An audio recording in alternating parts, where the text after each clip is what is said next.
whenever they take the stuff, let's say because it's not going to be effective, they're not going to know. But then they're not going to write it up again. No. Waste management. Until every day.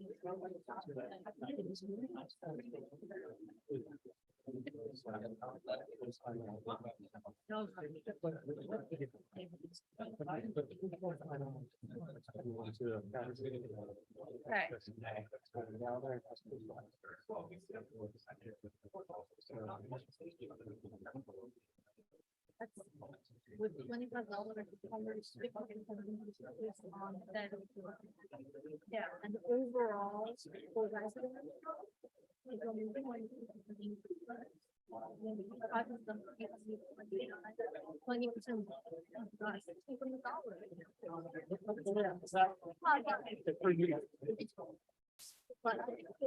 For the commercial side. Families.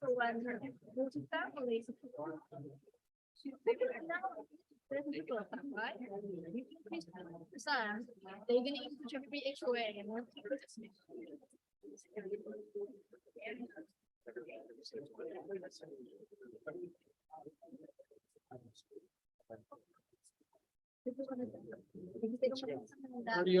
Yeah, 30 other cities are gonna do it. They don't understand. The rest is like what we have. They don't understand.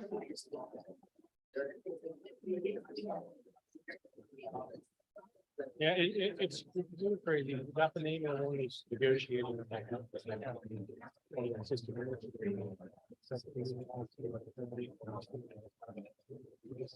We're hearing.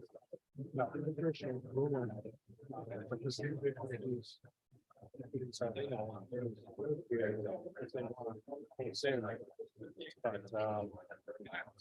This is what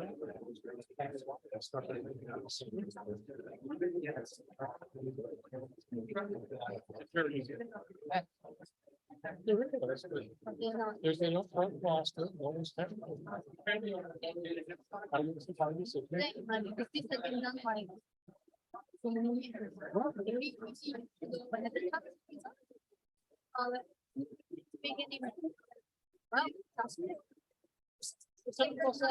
Still haven't seen it. They don't care about Right there and that. dollars and.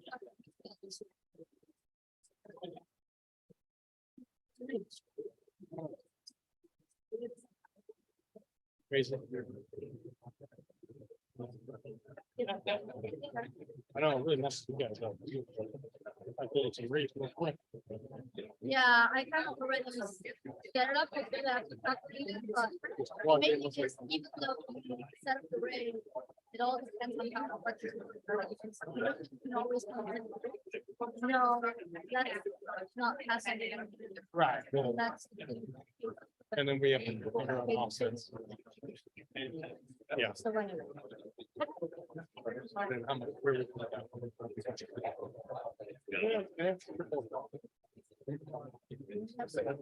Yep.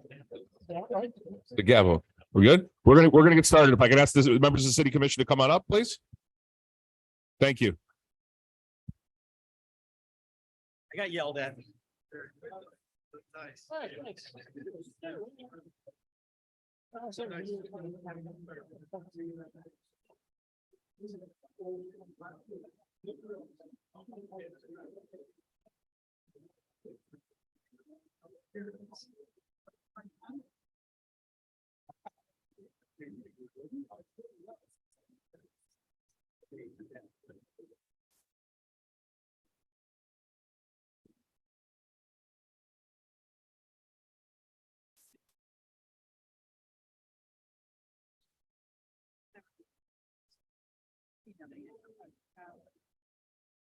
Thank you. Good to see you.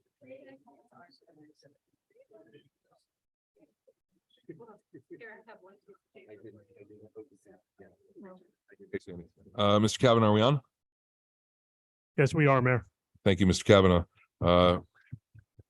Call our workshop to order. It is meeting number 2023-0622 WS. It is Thursday, June 22nd. This is our workshop. I wanted to try to get it started as quick as possible, just because there's a lot to discuss and probably one of the most important projects that Coconut Creek has seen in a long time. For sound quality, I ask everyone to please speak in your microphone. So for my staff that's going to be presenting, Mr. Backman, for you and your team, be sure to speak loudly in the microphone so people in the ether that can listen. Mr. Kavanaugh, can you call the roll, please? Thank you, Mayor. Commissioner Wasserman, Here. Commissioner Brody. Here. Commissioner Raley, Here. Vice Mayor Welch, Here. Mayor Rydell. Here. City Manager Brooks. Here. City Attorney Piper. Here. This meeting is being conducted live with a physical quorum present. We're also streaming on the city's website as well as on YouTube. We're going to do a discussion and a workshop on Main Street. I'd like to welcome our friends from our neighboring city. I would be remiss if I didn't give you a shout out. We have their city manager, the deputy city manager, and Commissioner Rosano. I appreciate you guys coming. I know you have a Main Street that you're looking forward to in your own city. So I welcome you to the city's workshop this evening.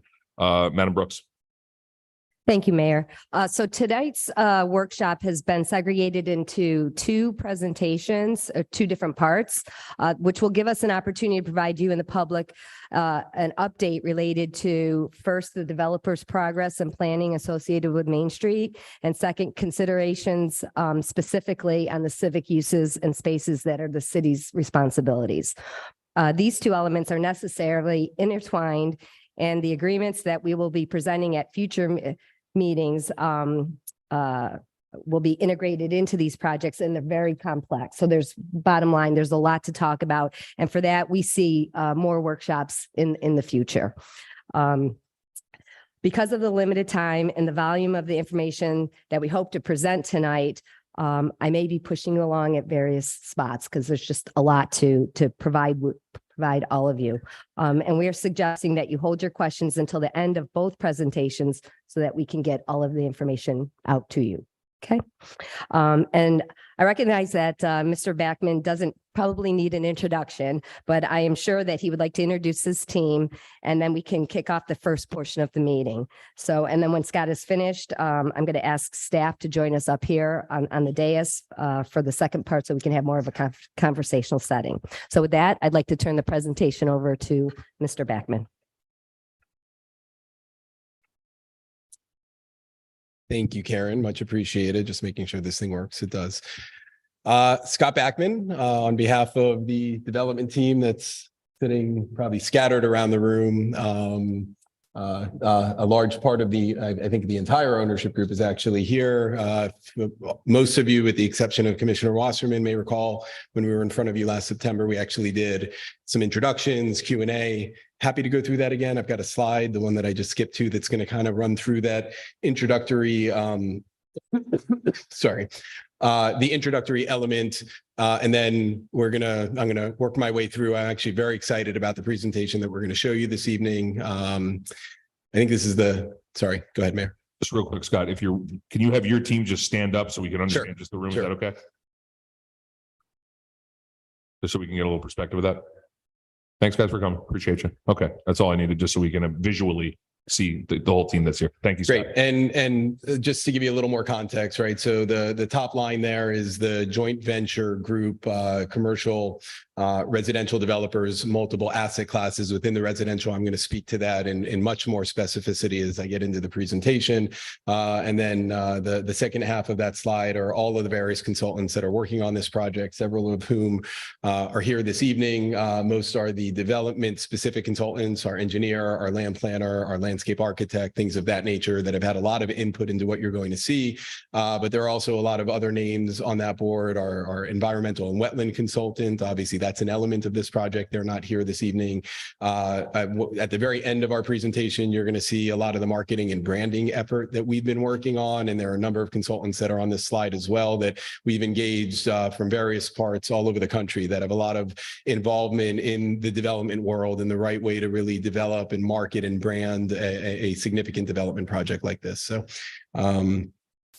with that, we're going to start with history. I think several of you have seen this slide several times. I believe we will be including this slide every single time we make a presentation to you for the reasons I'm about to get into, and during all of our various public participation meetings and otherwise. I think history is obviously very important. This project's been around for almost 20 years under the name of Main Street, as we all know, but it's also evolved is probably the right term because it's gotten probably bigger and better in a lot of respects, especially over the course of 2005 and 2010, where you can see a number of different components kind of took place. And if I'm going to keep going back and forth between the left and the right sides of the screen. I'm going to go to the aerial for a moment. And what you can see bounded in red there is the entirety of the Regional Activity Center.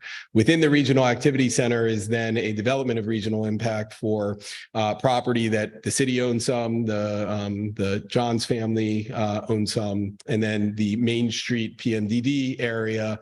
I'm sorry, the city doesn't own any property within the DRI boundary. They own property within the master plan that we've been proposing. And we've had multiple conversations with all of you and been working with your staff on those properties. I believe that's staff's portion of the presentation a little bit later. And the development rights that go along with these various pieces that you see here. And so you've got the RAC boundary, which as we sit here today, that's the September 2010, has a whole lot of residential density and even more commercial and office intensity, 3.3 million square feet, just over 1 million square feet of office use. I think we all know, we've talked about it. There have been countless workshops on Main Street. I've probably been at virtually all of them since 2004 in one respect or another. And this area, as your city was growing and maturing, was planned to be, I think, a lot more than what I think the vision that we've all been discussing over the last several years has become, for a lot of different reasons. And I think a lot of that is the maturity of the city and the manner in which it's been developed, and the residents that are moving into the city and the voices that have started to establish as a result of your various constituencies within this city. And so although the Regional Activity Center has a lot of development rights, and although our development of regional impact, which is the property that we are under contract to acquire, and what you're going to see, a lot of what I call the pretty pictures and the fun plans that we've been developing with your staff over the last 3 years, we are developing a fraction of that, right? And so this slide kind of represents that. You can see the DRI approvals for the amount of commercial square footage, essentially a mall. We are proposing within our Main Street plan 225,000 square feet. We're actually proposing to develop a little bit less than that. It's a significant reduction. We're proposing to develop about 2/3 of the residential units in a variety of different asset classes, and no office square footage. And so the impact of this project, which would probably be the biggest concern from a constituency standpoint, is significantly reduced from what was originally intended when this project was approved over the course of 2004 and 2010. So now the fun stuff. This is our zoning master plan. This is what we're working through, the PMDD, essentially spending a lot of time working with your staff. And I'm going to break it up into different pieces. This project, with the exception of a small portion of property that's owned by the city along Wiles Road, which we'll talk about a land swap a little bit later as well, really doesn't have any frontage on any major rights of ways. At one point, there was an idea we build a lot of that commercial and office square footage interior and bring people inside, but the market never really went in that direction, never really dictated that. So what makes the most sense, and we've developed this through our planning process and working with your staff, is our commercial component of this project will be located off of Lyons Road, and a portion of it will be bisected by 40th Street.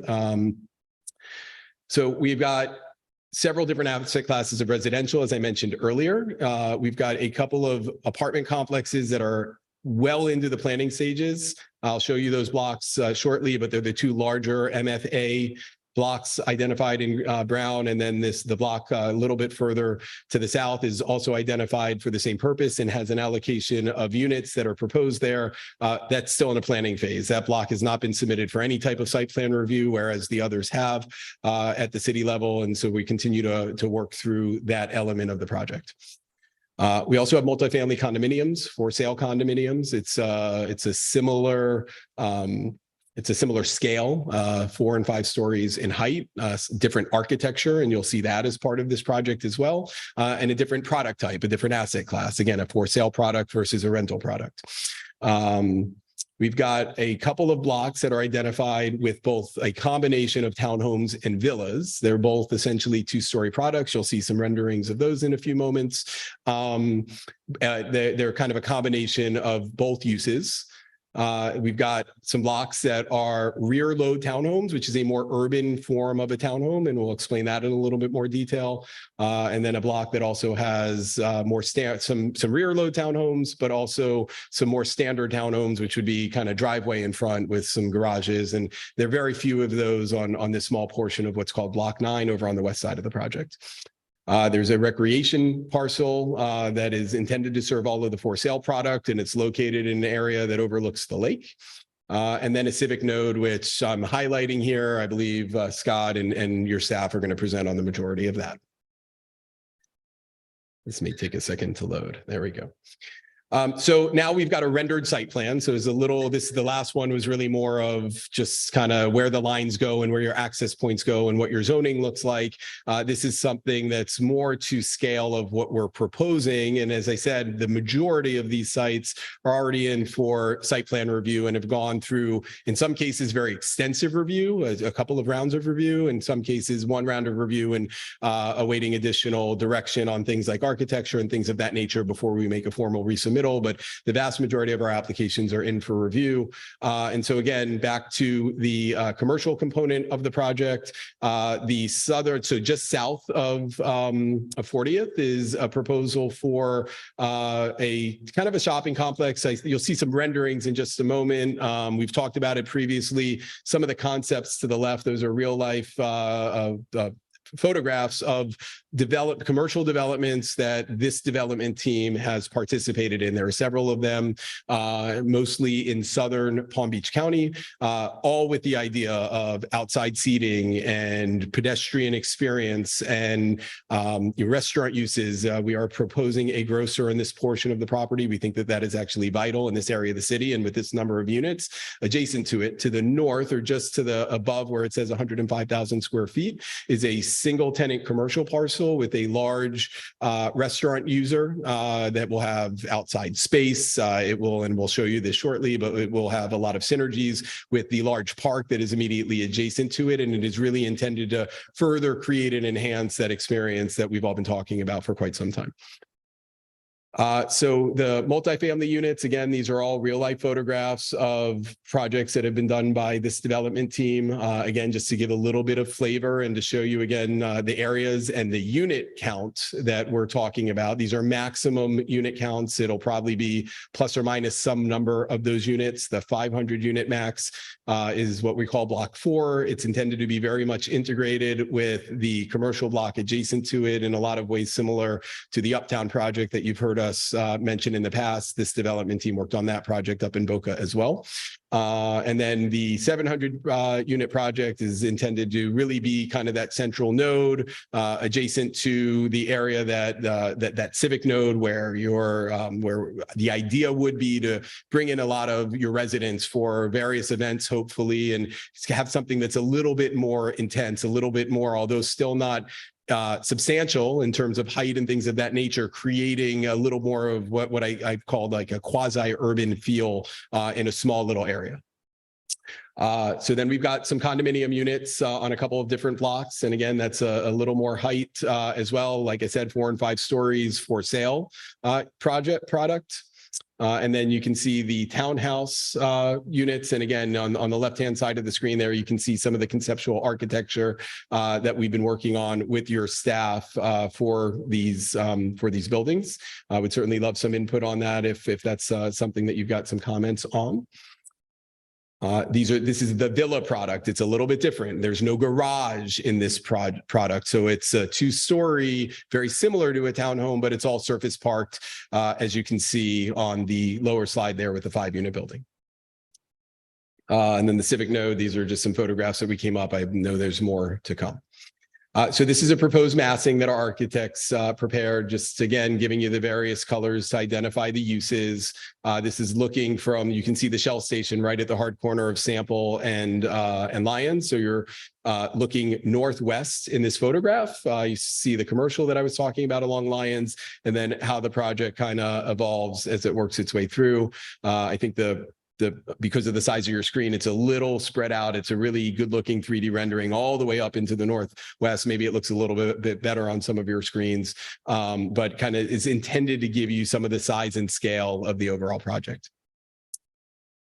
So a little more focus into the commercial component, and we've got views here. So these are real life renderings taken from the architecture that we're proposing, from viewpoints within the project. And so you see on the left-hand side of the screen, viewpoint number one is essentially at the northernmost entrance to the commercial parcel, looking in at that first building that you see there. If you look closely enough, you can see on the right-hand side some awnings that is all proposed for outside seating. It's a very large sidewalk space within these developments. Again, I would encourage all of you, if you haven't, to go take a look at some of the other commercial developments that this developer has done.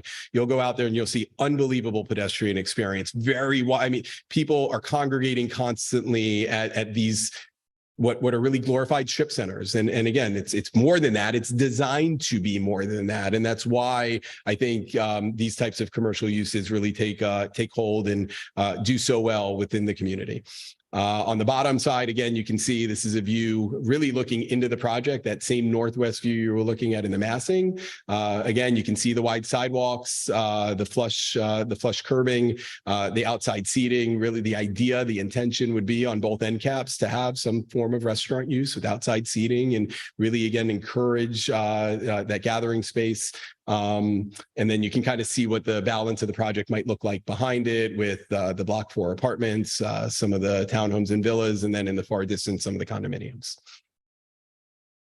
So this is a little bit of a closer view. I saw some of you straining when I had it up in a smaller form. So these are the various residential types and the architecture that we are still working off of. We're still getting comments back from your staff, still working through all of it. Our lead architect is here and can certainly address or answer any of your questions. I think you can see the difference in the various product types and the direction that we're trying to go with the development project. And so would certainly appreciate some input. Happy to go back to this slide a little bit later. So again, just some more views. What you see here, view number one is you'd be standing on 40th just to the west of the commercial. So just that area we were just looking at, looking straight to the west down 40th, and you can see the landscape median, you can see the on-street parking, the wide sidewalks. This is all part of the discussions we've been having with staff.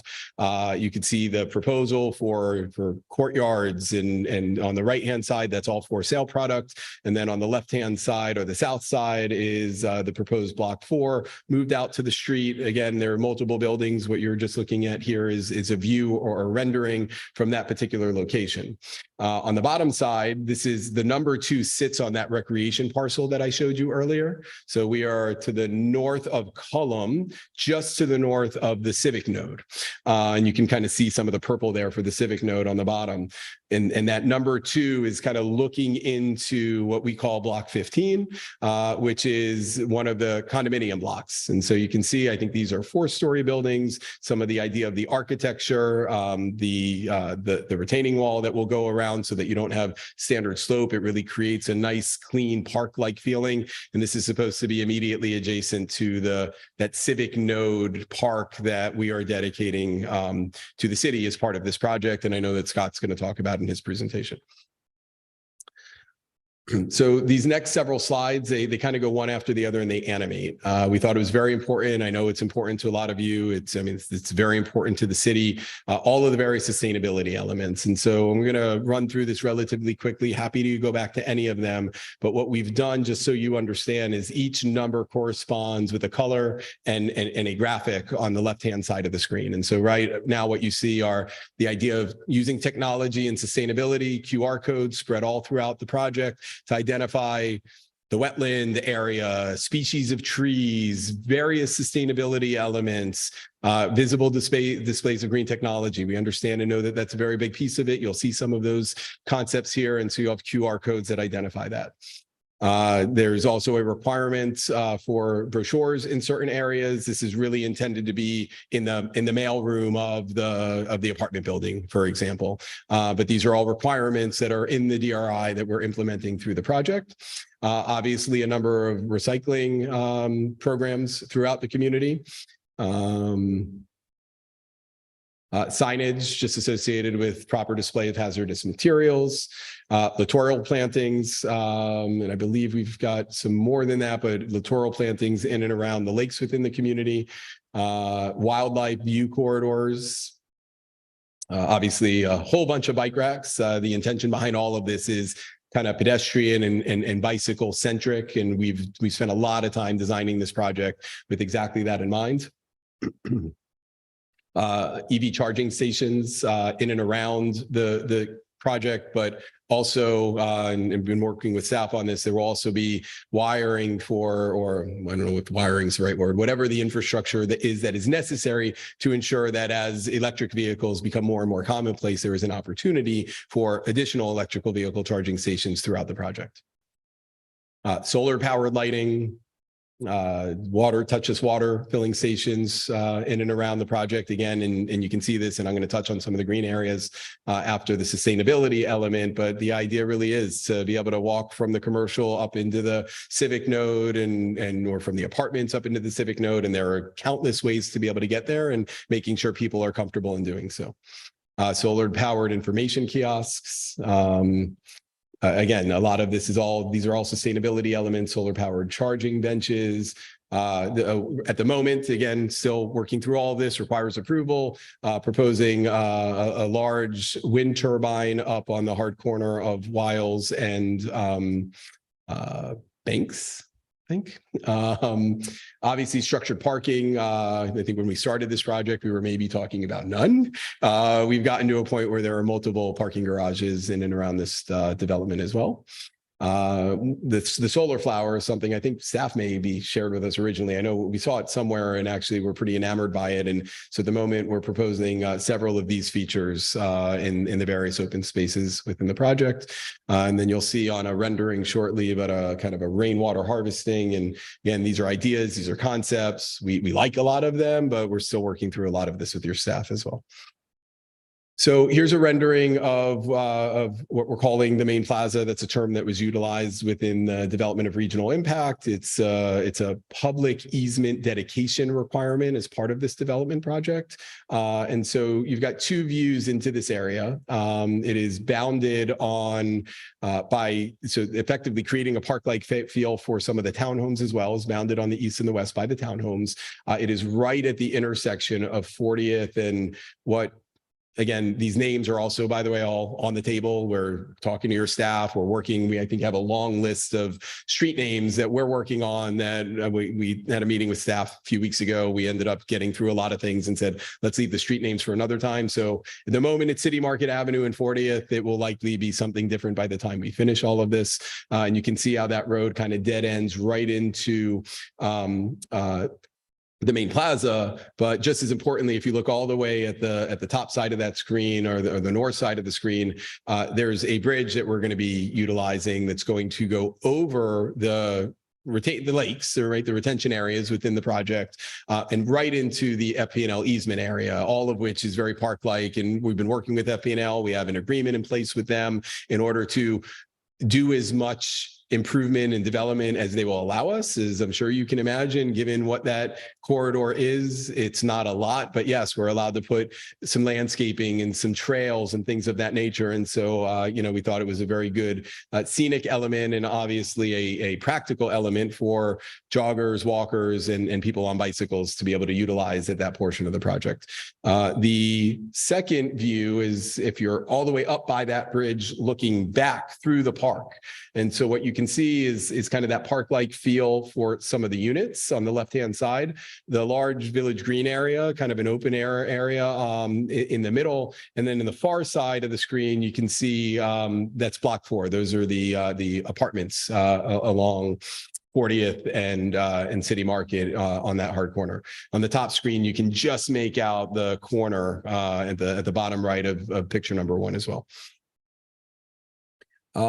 So we have multiple pocket parks throughout the project. I think over 5 acres of various types of pocket parks, small pocket parks you can see in a couple of areas.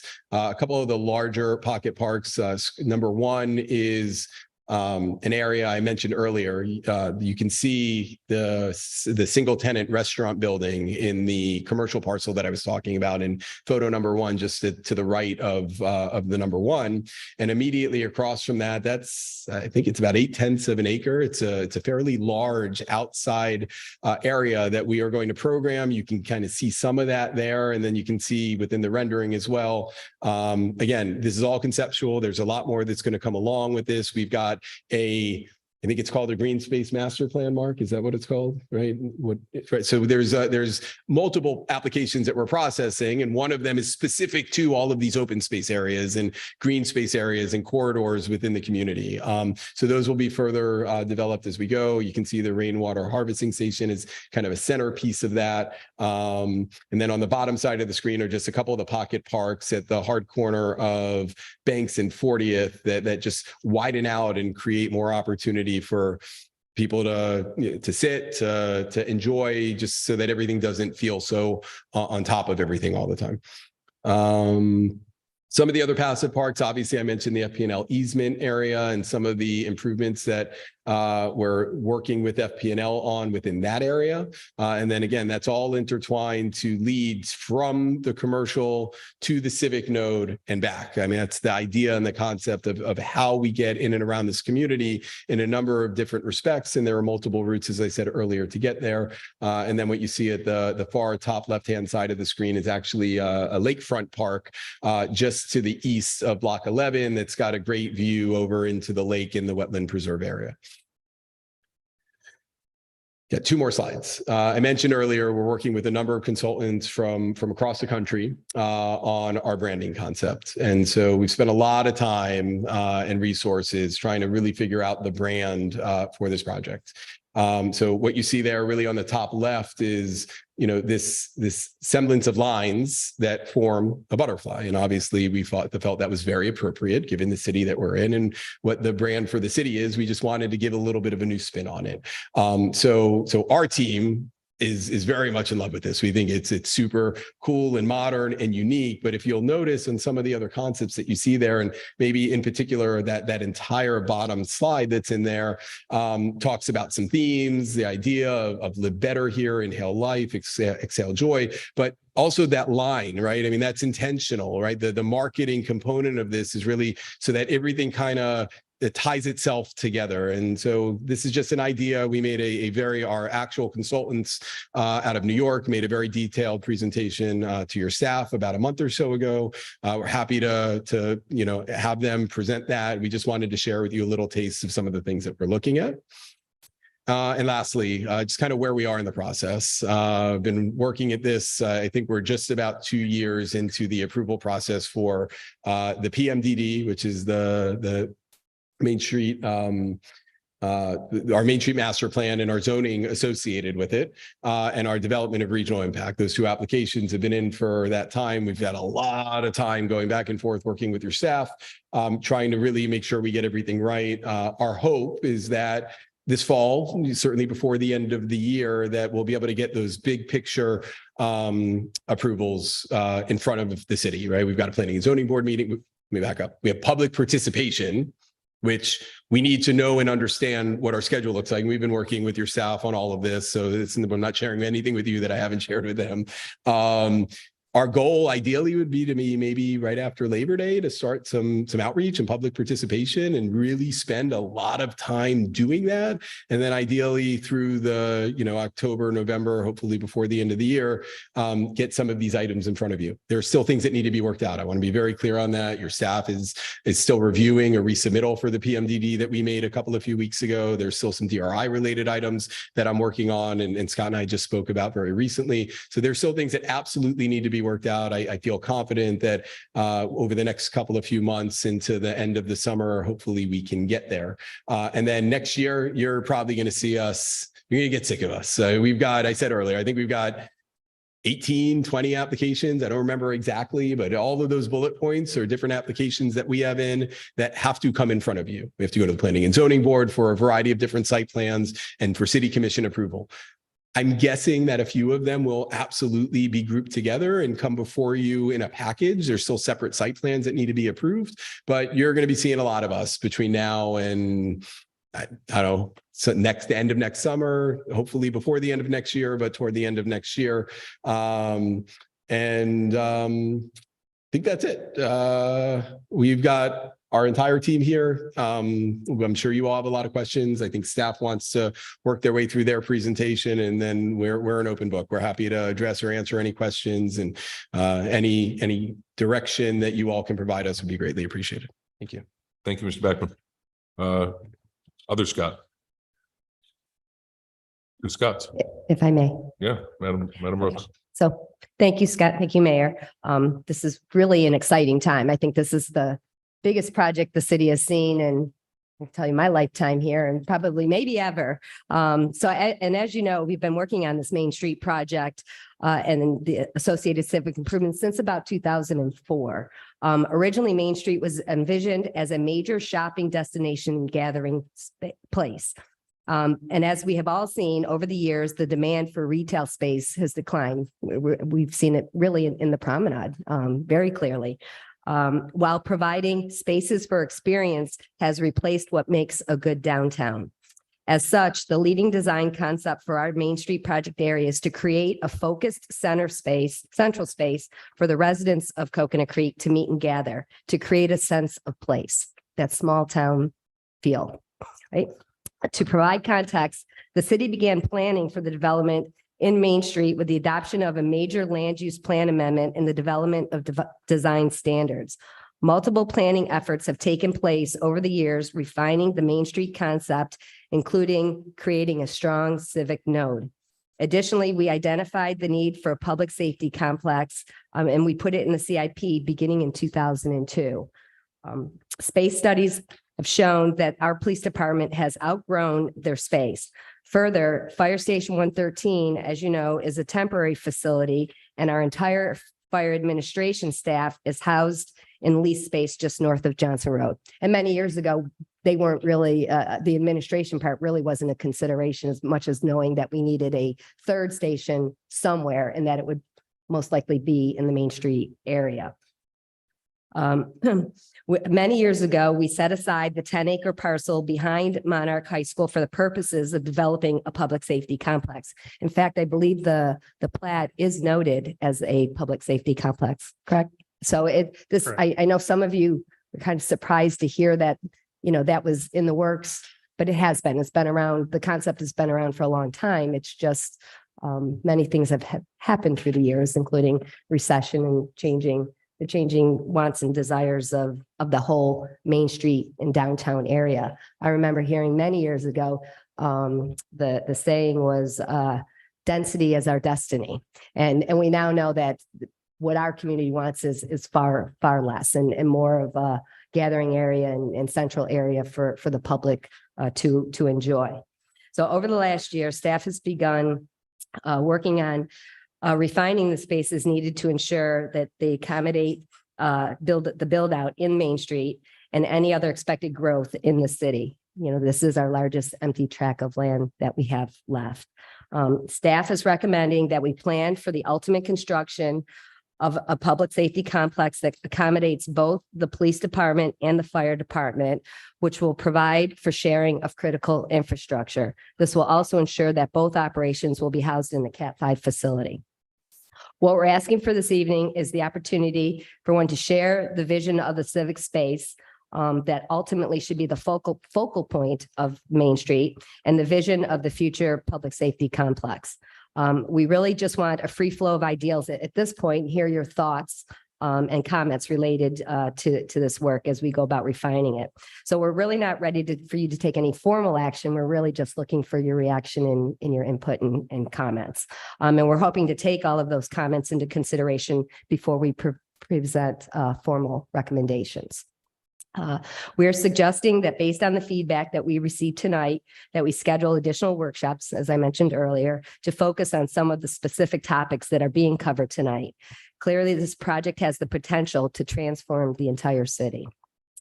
Scott Stoudemire is going to touch on the concept we hope to develop related to an affordable housing program, and then take off from where the developer left off and explain the civic components that the city is responsible for in Main Street project area, and is going to provide an overview of the concept of the development related to what is currently called the Village Green, but that's the civic area.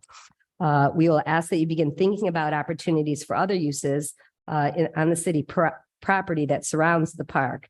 And Terrell is going to present an overview of some of the agreements in the works to facilitate the joint development of these projects. And Harry Mowdy, Public Works Director, will be providing an overview of the concept development work that we have done related to a future public safety complex. And then I will get into the discussion regarding how we might be able to realize the projects from a financial perspective. And we'll take it from there. So if okay with you, I'm going to invite Scott to begin his presentation. Please. I actually think I think we plan to have everybody up at the table. Oh, yes, I'm sorry. Yes, we're going to have staff move up to the table so that we can have more of a conversational structure. Does Mr. Backman get a seat? Scott, He has a seat. Oh, not at the which table. one is it? I don't know. Is this one? See. That's it.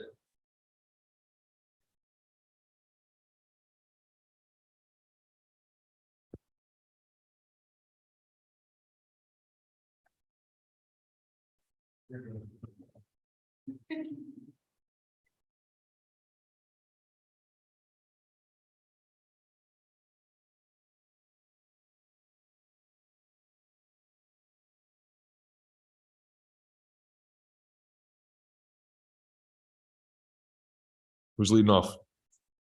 That would be me. Have at it, Scott. So I guess the first thing I'm going to do,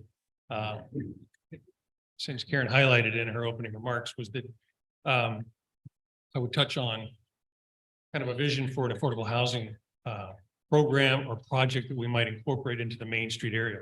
And it could be a variation of things, but one of the things that we have been thinking about and talking about for quite some time is sort of following the model that we used several years ago with our Affordable Housing Trust Fund dollars, with both Paloma Lakes and with Grand Cypress, where we partnered, did a public-private partnership with the developer.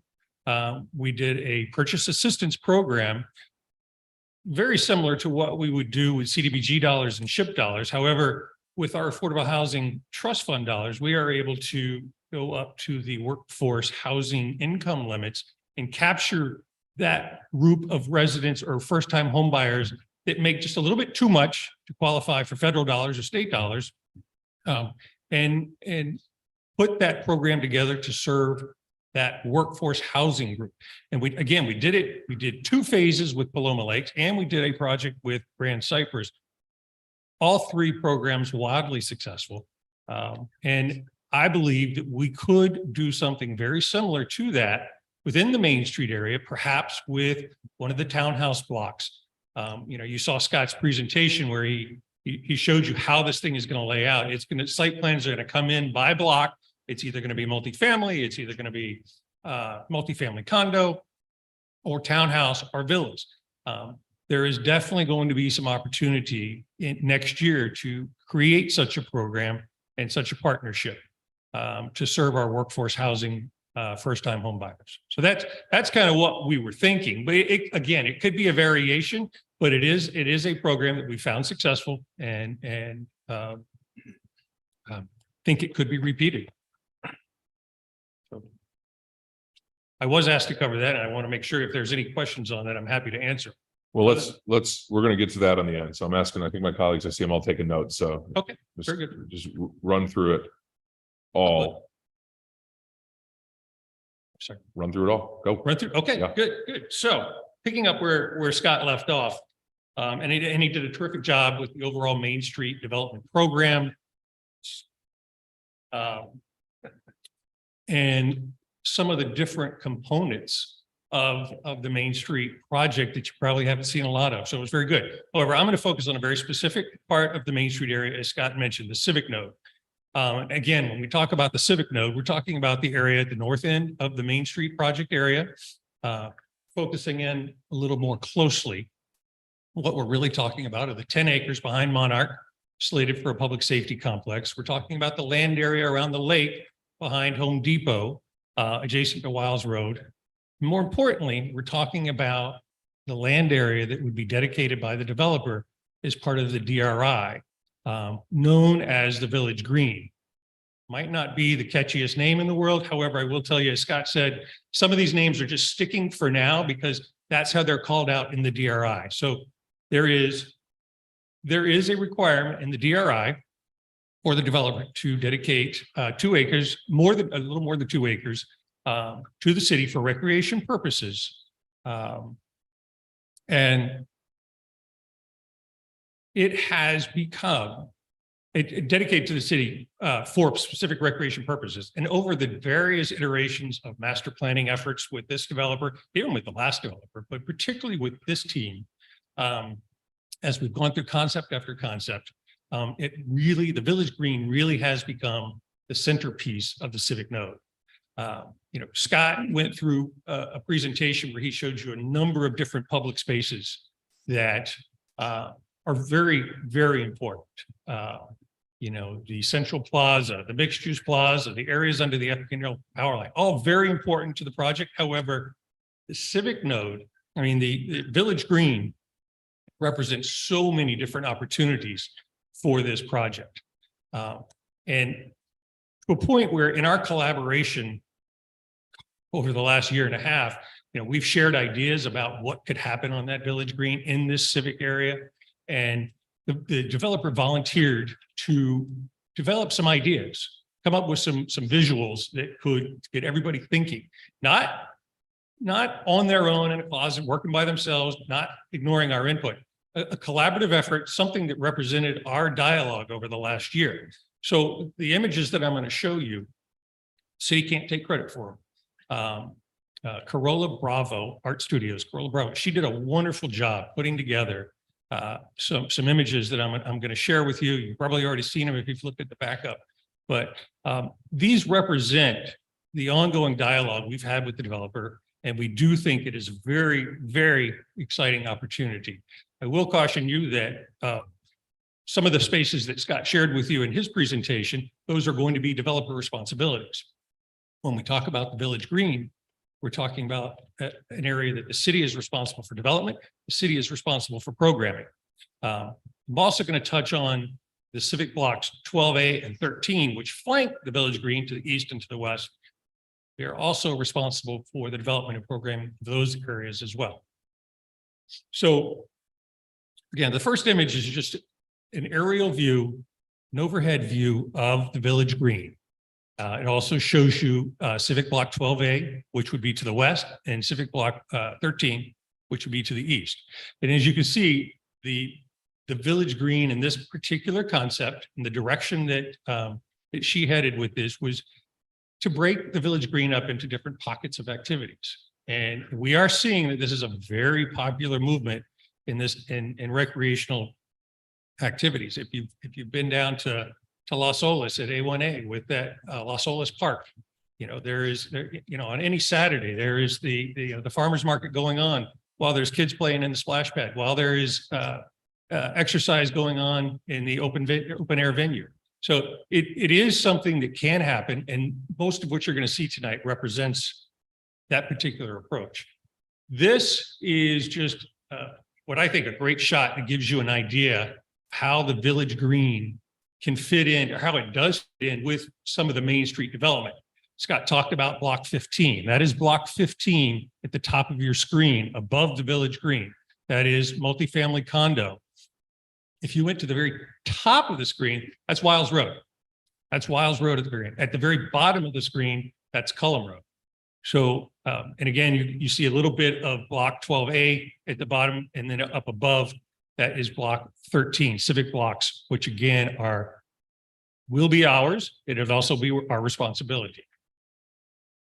And when I talked about what Corolla did with her exercise here, is she broke it up into different pockets of activity. This is an image of just one of those pockets. This is a stage. This is not the grand amphitheater that we have talked about, but it's more intimate. And it is something that could work in this area. And again, if the idea is to activate the space with multiple programs, this is a concept that could work. The stage could obviously still entertain music, art, poetry reading, you name it. And having these different smaller pockets of activity, it offers the opportunity for such things as an open air venue, which I mentioned, is quite successful down in Fort Lauderdale. So the idea would be to put various activities within the Village Green that could work together, not necessarily independently, but work together. I'm not going to run through all of the different activities that could potentially be located here, but in addition to the stage, in addition to the open air venue, you could have a small dog park, you could have a playground, you could still have the splash pad. It just is filled with opportunities. And again, it could be all of this, it could be none of this, it could be some of this, but these are ideas to get you thinking. It certainly got us thinking, and we do like what we see, and we do see opportunity here. I mentioned that I was going to talk about Civic Blocks 12A and Block 13 as well. And again, great opportunity with these civic spaces as well. We've sort of kind of earmarked Civic Block 12A for a parking structure, perhaps a parking structure with a project wall, a projection wall. Block 13, we're thinking more of a multi-purpose facility, perhaps a museum, an airnasium, some type of multi-purpose facility, or perhaps a commercial recreation lease with a outside entity, but also a suitable entity. Just opportunities, they're there. Wanted to, again, she really did some great work here. That is, the images has been flipped a little bit. So now you're actually at the top of the screen, that is south. So the parking garage is now up at top. So you can see that is a parking structure on Block 12A with a projection wall on it. And you see how it can interact with the Village Green. Again, a very exciting opportunity. At the bottom of the screen, that's a depiction of what could be some type of multi-purpose facility with some surface parking adjacent to it. But again, very exciting opportunity. And again, just to get everybody thinking, this going back to the open air venue, this is now a visual of the open air venue and how it could potentially interact with the parking structure with a projection wall. Exciting stuff. Again, stuff to really start thinking about. And again, we're not married to this. These are things that we collaborated on. We certainly were excited to see it. I hope you're excited to see it. We're talking about activating a Village Green with numerous activities, playgrounds, stages, splash pads, open air venues, dog parks. Again, could be all of it, could be just some of it, but again, things to think about. And when we talk about things to think about, what we really are asking of you tonight is what types of activities are really desired. We do think what I just showed you are reflective of some of the things that we've heard from the commission over time. Certainly some of the things that are included in the Park and Rec Master Plan, but things change. So we do want to get an idea of the types of activities desired, the scale of the activities desired. Do you like the idea of smaller pockets of activities as opposed to one or two larger activities? Is there support for a parking structure? Is there support for a parking structure with a projection wall? The Block 13 programming is very important. When you think about what it could be that multi-purpose facility, but it could be a commercial lease with a suitable entity. And then, as I mentioned, everything that I'm talking about, from the Village Green to Civic Block 12A to Civic Block 13, those are city responsibilities. So is developer participation something that we should talk about? Now, we will certainly get it done. The city can get this done. How long it takes the city to get it done is a big question. However, with developer participation, perhaps some of this or all of this gets done a little quicker. And then perhaps most importantly is community input. You know, and I'm not talking about future residents. I'm talking about the residents now, the residents that will use this facility, you know, throughout the city. You know, we need to get out there. We need to hear from them. Do they like these ideas? What things would they like to see? All of that still needs to be done, but this is, as we would call it, food for thought. And, you know, we're excited about it. We hope some of this was exciting to you. And that's sort of where I was going to leave off. And I think at this point, it turns to Tara. Thank you, Scott.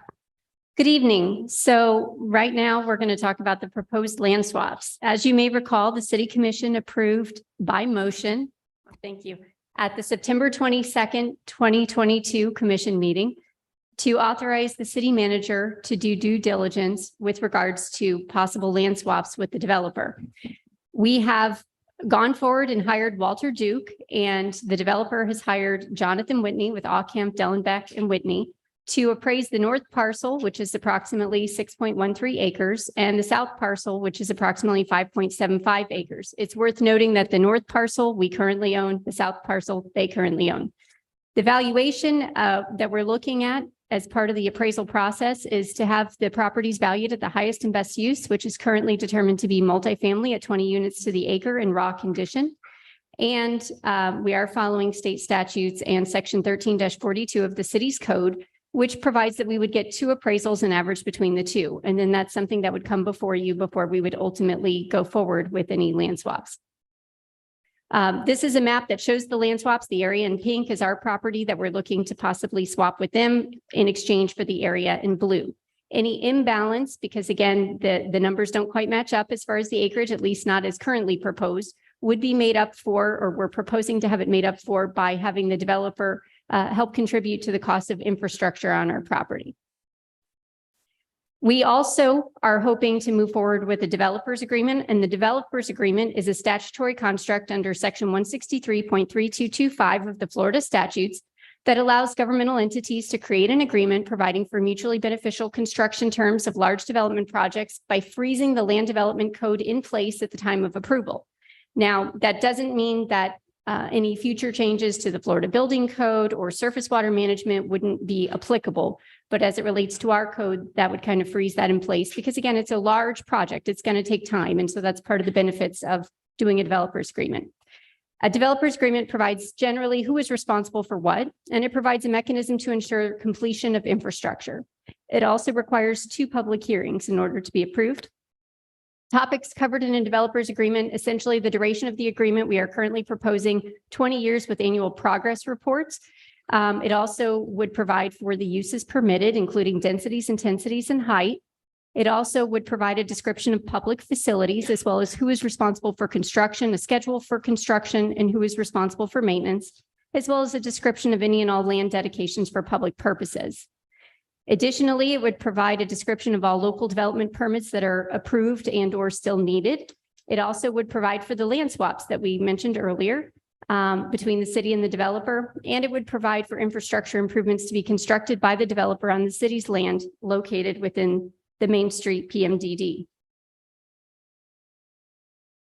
And with that, I turn it over to Harry Motti. And before Harry starts, I just want to mention that the graphics that I showed you, particularly as it referencing civic blocks 12A and 13, those locations of those blocks assume the land swap that Terrell just showed you in the graphic, just so you know.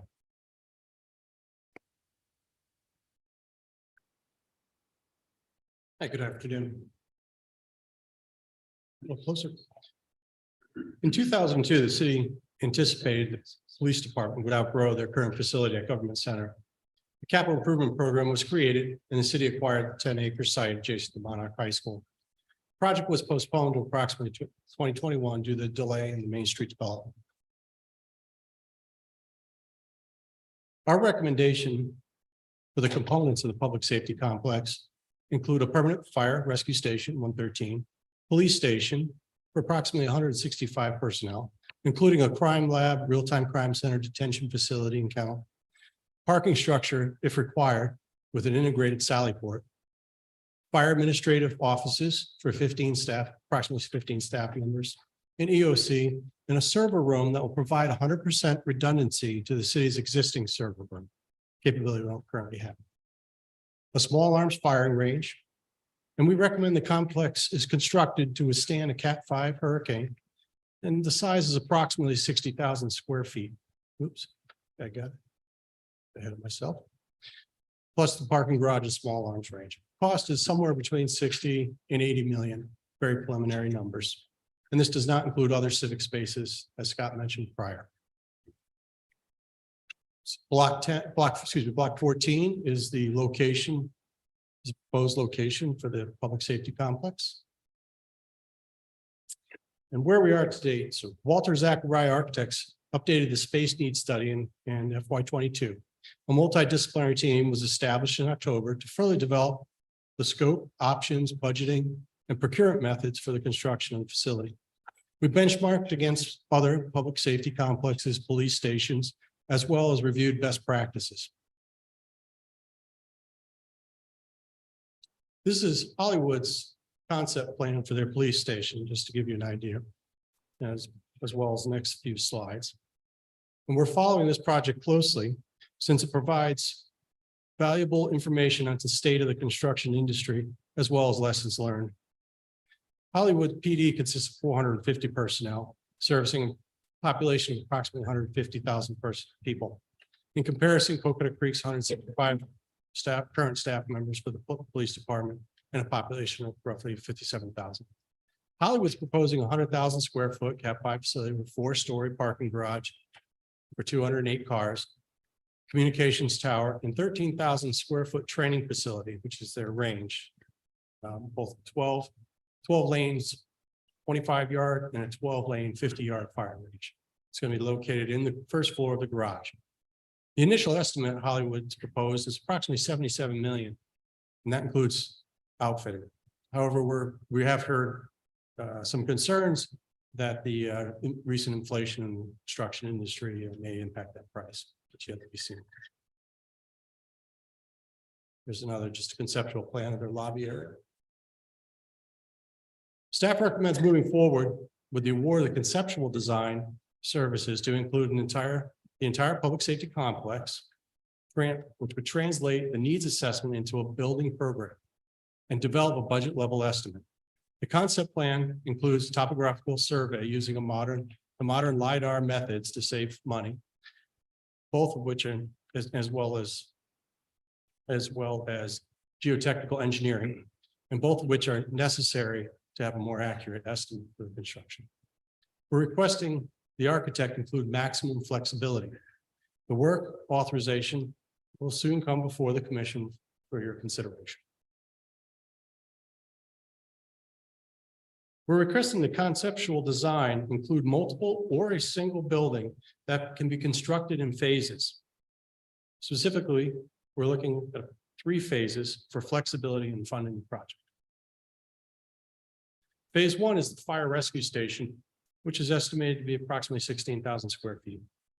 Phase 2 includes the police station, fire department administrative office, EOC, IT server room, parking garage if required. The approximate size is 45,000 square feet, not including the parking garage. Phase 3 is an 8-lane small arms firing range, which is approximately 35. These estimates are very preliminary without the benefit of geotechnical engineering or topographical surveys or a defined building program. The conceptual plan will provide a more accurate budget level estimate for future decisions. My turn. So it sounds like sticker shock. And I can promise you I had the same sticker shock when I first got the number of 60+ million for a public safety complex. But we have been doing our due diligence in ensuring that those costs are reasonable and really what we are facing moving forward. And they are. So we have internally been looking at a variety of funding sources. One part, anything the developer can do to help us along, and however that complex transaction works out. As you know, the city is very aggressive in seeking grants, and we're fairly successful at getting them, and those would continue. And we had different agencies where we have already been reviewing criteria and requirements for grants, including the ones that listed up there on the screen. So we've been evaluating, and we would be wanting to seek those as well as appropriations.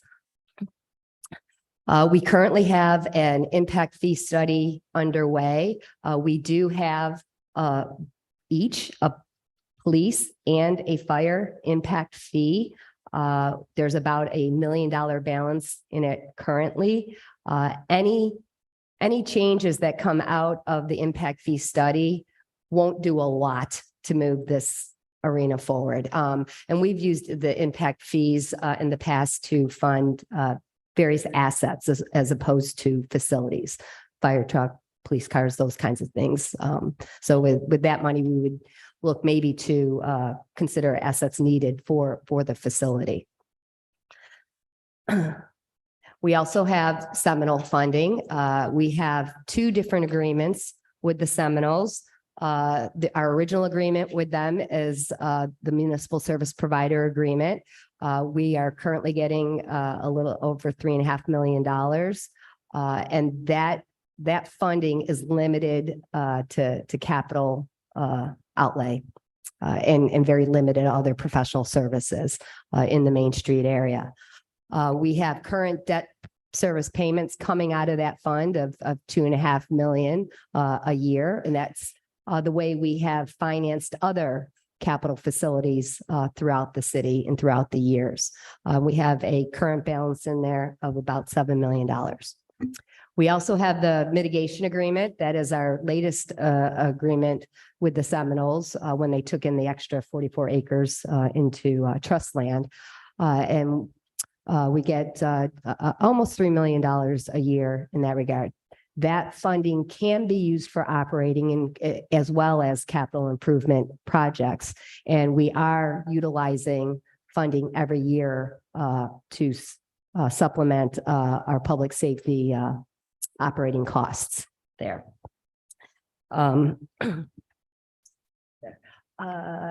So we do have, as I mentioned, we have those recurring costs coming out of there for operating. We also have budgeted from that fund $4.8 million for the design of the public safety complex.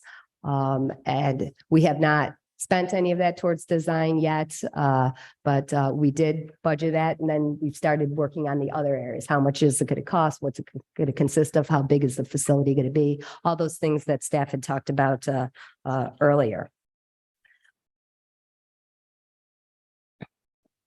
As far as our Seminole funding capacity goes, we have a debt capacity of about $40 to $45 billion. Through debt issuance. The things to keep in mind and note there are that would be all of it. And we know that we have the Parks and Rec master plan. We have other capital improvement projects throughout the city that will be necessary in current and future years. And this is one of the main financing areas for continuing those projects. So if we were to use all of the capacity in this fund over 30 years, it'd be about 3.2 million. And again, we would have really nothing left for anything else. Okay. And that also assumes that there are no decreases of payments from the Seminoles. During COVID, we did get a decrease in payments. It is resumed back again, but it did go down. So we always have that risk as well.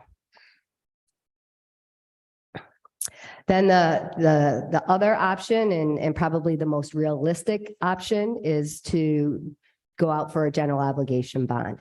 The city has not had a general obligation bond in many years, but it has had them in the past. It is a common financing mechanism in cities to fund large capital projects. In fact, Hollywood's police department, they did go out for a referendum to fund that. It is a transparent and community input mechanism of getting it because it does require a voter referendum to approve that. And it creates a new debt millage rate that would be paid out over the 30 years. So those are all of the funding options we are looking at. As Scott had mentioned earlier, there's a lot of things to build in the city, and we will get them done. It's just a matter of over what time frame. So this is and lastly, this is the timeline that coincides with the developers of timeline for the project. Let me get to the left page. So, as both Scott and Harry have been mentioning, we have been working on doing our due diligence and sizing the cost of the public safety complex and the costs and all of the activities related to that. If we are going to go out for a bond issue, we would be looking at November 24 in order to do that. Then you can see the timeline there for construction. So with that concludes both presentations. And we'll open it up for discussion, questions, and comments. So thank you. Karen, can I just add a point of clarification? I know Harry mentioned that the staff's request is to go forward with the conceptual design so that we can firm up budget issues for the master plan for the public safety complex. That's currently being negotiated, but it's probably in the realm of $120,000. So it is currently budgeted. I just wanted to make sure, I know we didn't put that number out on the table. Right. It's not the $4 million design. This is a conceptual to help us firm up the dollar amounts and the sizing and so on. Thank you, Sheila. Thank you, Madam Brooks.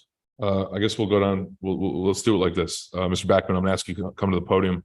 Let's start with, we'll do it phase by phase. So my thought is, let's start with Mr. Backman, the developer's presentation, then we can knock it down we'll go down the line. Scott's presentation next, then Harry's presentation. We'll finish with the public safety comment complex. We have about an hour and 20 minutes. So I think we're good on that front. Jeff, does anyone have anything for Scott, right? I mean, yeah, that's fine. Commissioner Wasserman. All right. A couple quick questions. The townhome and villas, are those for rent or for sale? The villas are for sale. Both of them. Yeah, everything's for sale. Okay, Sorry. so those aren't for rent. You had mentioned the max unit count and but then you said plus or minus. So if it is a max unit count, it's never going to be plus. Correct. So the max numbers that you saw in the presentation are the maximum numbers. The likelihood is that the units can be shifted around and reduced. That's all going to be, sorry, they moved over there. That's all going to be done during the site planning process. So again, you guys are going to see all of this. The master plan and the zoning will get approved with each of the blocks or with a bucket of development rights, and then they will be allocated specifically. I can't remember the exact number, but block 4, for example, I think it showed max 500. I think we're 480 something, if I'm not mistaken. That's what I meant. It's not a significant number one way, but yes, it will never be plus. It will only be minus. Okay, it won't be like 502. Yes. No. All right. So the roads, a lot of the roads I saw were straight shots. To deter speeding and things like that. Are there going to be, traffic calming areas throughout the area? Yeah, that's something. So in addition, I mentioned during my presentation, the green space master plan. We are also working on a roadway master plan, and that has been submitted and commented on several times. We've had multiple conversations, for example, from the day we started this project, knowing that Cullum was going to open up, right now it turns around the Monarch High School. It was going to open up all the way through. What can we do about that? There's not a whole lot of right of way on either side. The school board owns some. There's a wetland there. We own some. The city owns some. But so what we're working on are various other forms of traffic calming. There will certainly be some traffic calming devices, but also other traffic calming measures. Reducing the width of roads, things of that nature to make the driver feel like this is a place where you should be going a little slower. There will also be the use of pavers, things of that nature, which change the consistency of what you're driving on and also have a tendency in terms of reflex to cause people to drive a little bit slower. All right, because it's, you know, if somebody sees a straight shot there, you know. Without a doubt. All right, cool. Yeah. And I don't know if you noticed, there are a couple of places like on 40th, for example, where we did provide some bend in the road in some places, but there are a lot of roadways that are more straight in terms of the way the grid of the design worked out. Yes. Sure. I'll just only do two more. The EV, the charging stations within the property. Those are all for use of residences of that area? Or are those be considered part of the commercial area? Both. So there will be EV charging stations throughout. There will be some in general open parking areas. There will be some in the commercial. There will be some within the garages, which are for residents of the particular project. So just kind of depends. I think we're working with staff on making sure each of the blocks has a percentage requirement or wiring infrastructure for future requirements. So it will be throughout the community. Because without, you know, I mean, obviously there's some townhomes with garages, but for the condos, the apartments, and something I was talking about for a long time, you know, but before I got into this, was people who rent and own condos, they don't have the means to charge a car. Sure. Right. So being able to provide that in here and being incentivizing is very nice. And I appreciate Yes. more, you know, and even the possibility of having more, you said. There's Correct. The infrastructure. So there, I can't remember exactly. There are percentage requirements and we're providing a whole bunch, but we're Right. also providing infrastructure to provide even more. To provide more. Cool. And then the last thing with the solar flower, what is that going to power? I did not mean to rhyme, but that just happened. It did rhyme. That's a great question. I mean, you saw. Yeah, so you say it'll power. You saw also like solar, a number of solar features. The solar flowers are designed to go to a generator and will light, you know, low lighting within the project, things of that nature. Yeah. So just like the lights on the sidewalks and to provide a sustainable community, right? I doubt that it's going to be anywhere near 100%, but Right. the goal is as much as we can to kind of generate that power within rather than take it from the grid. and it's in dog park friendly. I mean, I know you mentioned dog park here with the Yes, Civic sir. Note, but over here this is all dog Throughout the entire project, yes. because we love dogs. Thanks. Commissioner Brody. Well, I gotta say, I really liked the presentation. Thank you. You guys did a really good, thoughtful presentation, and I know everybody's working really hard to make this kind of the gem of the city, right? So I really appreciate what you guys have been doing, and I know it's been a long battle for the last couple of years to get this to where it is today. So I'm not going to make it any more complicated. Well, that's kind of a lie. All right. So part of this, the flower power, is that what you call them? I think it would be a good idea to put some of these charging stations. We live in a digital world. It'd be great if we could use some of that solar to be able to charge our digital equipment, you know, phones and things like that, and make that available. At least outlets or something that we could plug in and be able to charge while they're sitting at picnic tables or bus stops and things like that. Yeah, And so we do have charging stations throughout the project as well. Awesome. Yeah. The part of that too is we know as we get a little bit more, try to get off vehicles and do more kind of bikes and walking. Some Uber stops would be great if you could build those into different areas in there so that the Ubers can come and get off the main roads and not block traffic to drop people on and off. I think that'd be kind of a great inlet to put in there. Yeah, so also something already being accommodated for, certainly within, for example, the apartment blocks, all of that's designed for, accommodated. There's a meeting yesterday or the day before on mobility within the Main Street area, and that we've got shuttle stops. I mean, we are all collectively working together to plan for exactly those types of things. Awesome. Also going with the We Love Dogs theme here. When we do the park, it would be great if you could institute a dog watering fountain. I've seen these starting to come up lately, and I think they're a wonderful idea to throw those in. You know, it's got a regular height one, and it's got the dog one. You kind of press on it, and they can drink the water. Kind of a cool concept. I think in dog parks and those kind of areas, kind of cool thing to do. I see my team nodding, no problem. All right. And then the last one is a little bit more of an infrastructure issue. And because I used to come from this world, it kind of sits in the back of my head whenever we start talking about infrastructure, is cell phone use. Now, we all know that the small cells are becoming a thing that everybody's doing. And we don't want to start tearing up things 5 years from now after you guys put this beautiful complex in.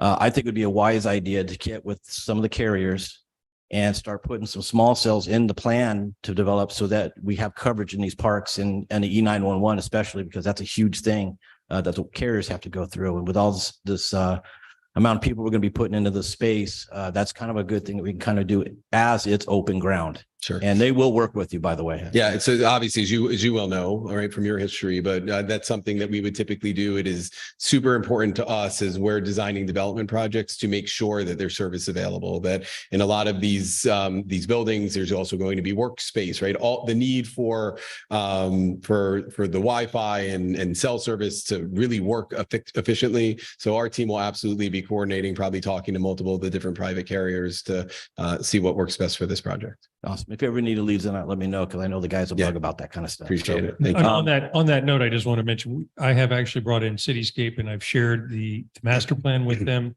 And they are going to be included in some of the meetings when we specifically talk about this particular issue. Yeah, it's just when we bring in Cityscape, they've got to do it as a package.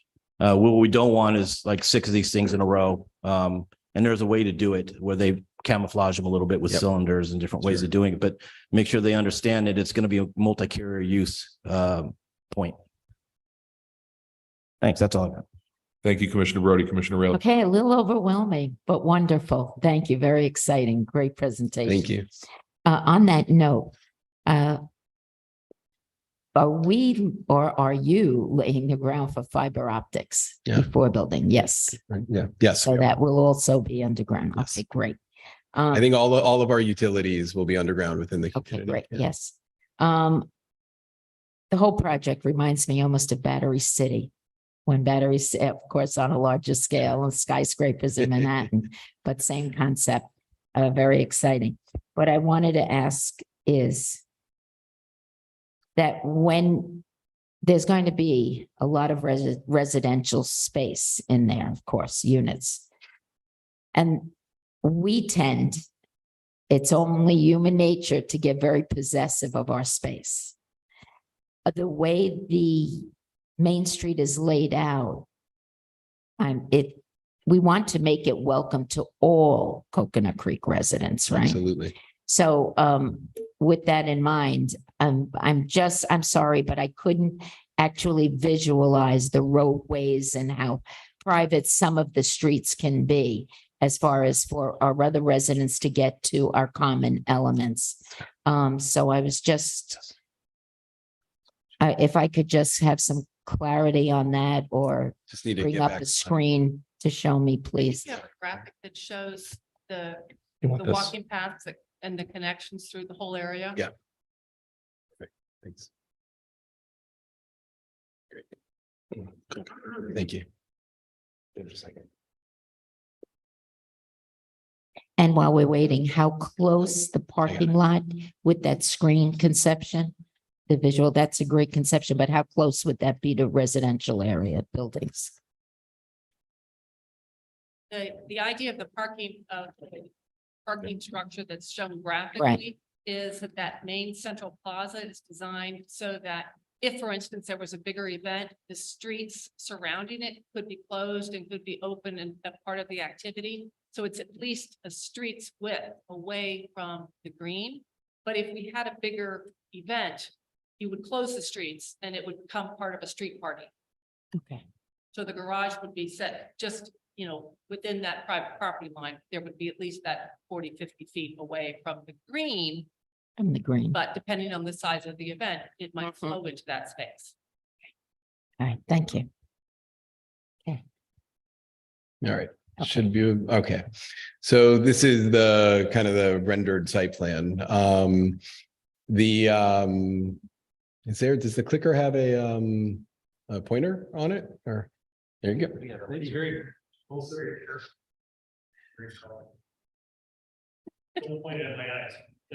Perfect. Commissioner Rayleigh, can you see the pointer on the screen over here? Now I can. Perfect. So Lyons Road right here. And the main entry points into the project from Lyons are Cullum Road here to Commissioner Wasserman's point, fairly straight road, but as you get into the design of all this, to go back to Commissioner Wasserman's question, you'll see there's a fair amount of narrowing and other elements to really work on. And staff's been very adamant about it. So we were working our way through that. The other main access point is at 40th, which is right here in between those two commercial parcels. And then it works its way down. It does curve a little, comes back up, and then curves again. You have an intersection at Sample and City Market. This is part of the overall Main Street, but not our property. This is Monarch Station. This is an empty project called Marbella that does have development rights. And you come up into the project here. You can also do the same at Banks Road, which runs all the way through to Wiles. And then this is a smaller roadway that currently provides access to the temporary public safety complex for the city. And will also provide access into our rec area and the civic node. The last, which again is 54th, which runs immediately to the east of the casino and comes up that way. So those are the kind of roadways. Now, everything else you see on this plan are paths, sidewalks. The city has been very good all the way back 20 years ago to developing Main Street and insisting along the perimeter, Wiles Road, Lyons Road, and Sample Road in particular. And you can see it at the promenade. You can see it at Monarch Station now. I mean, 28-foot wide path, meandering, lots of green area, very wide pathways to accommodate both pedestrians and bicycles. And then the other point I wanted to make there, so there's on-street parking throughout the project, at least our piece of it. Also up along this corridor and this node, there is under the FP&L line here, effectively what I would call overflow parking. It is intended obviously for our purposes to make sure we can accommodate all of our commercial uses, but also with the understanding that there's probably going to be programmed activities here. We just had a conversation with Sheila, Scott, and Terrell earlier today about the idea that whether it's this little commercial park I showed you earlier, this park here, or your again, what's called the Village Green in the DRI, that food trucks, movies in the park. I mean, the goal, the idea, I think you've heard the theme all night and for the last couple of years since we've been involved in this, is to really bring your residents into this area and really make it a place that they want to be. I know you've got other areas in the city where you do that. But yes, we have absolutely taken it into consideration and accommodated for the entire city to be here, not just our residents. Thank you so much. Absolutely. Great. Thank you. Vice Mayor. Yes, thank you. Great presentation, Scott. It was worth waiting for, I have to tell you. One thing, just to get it out of the way, the total number of townhomes, whether they're rear or I knew this was coming. I'm prepared. villas, okay. Because I was trying to do the math and You got it. what the little legend was and Yeah, we had the numbers up on the screen, but I know it wasn't that easy. So we have 375 townhomes, 165 villas. Right, that is the two-story Right. product that doesn't have a garage. 380 condos and 1350 apartments. Correct. 13, I've got 1375. And that's a done deal. Okay, I'm going to start at the bottom of my list and work my way up. I certainly hope that after Labor Day, we're able to start the community input because that's going to be the most important part. I mean, it's good to know what we think, but that's where the rubber hits the road, right? We agree completely. I know we talked about that last September when we were here, the and it doesn't necessarily have to be after Labor Day, depending on how the timing shakes out. It may happen during the month of August. Our team, I can tell you, have presentation after presentation and are ready to do it. Now it's just a matter of when the right time frame is in advance of moving forward to our public The hearings. branding I love.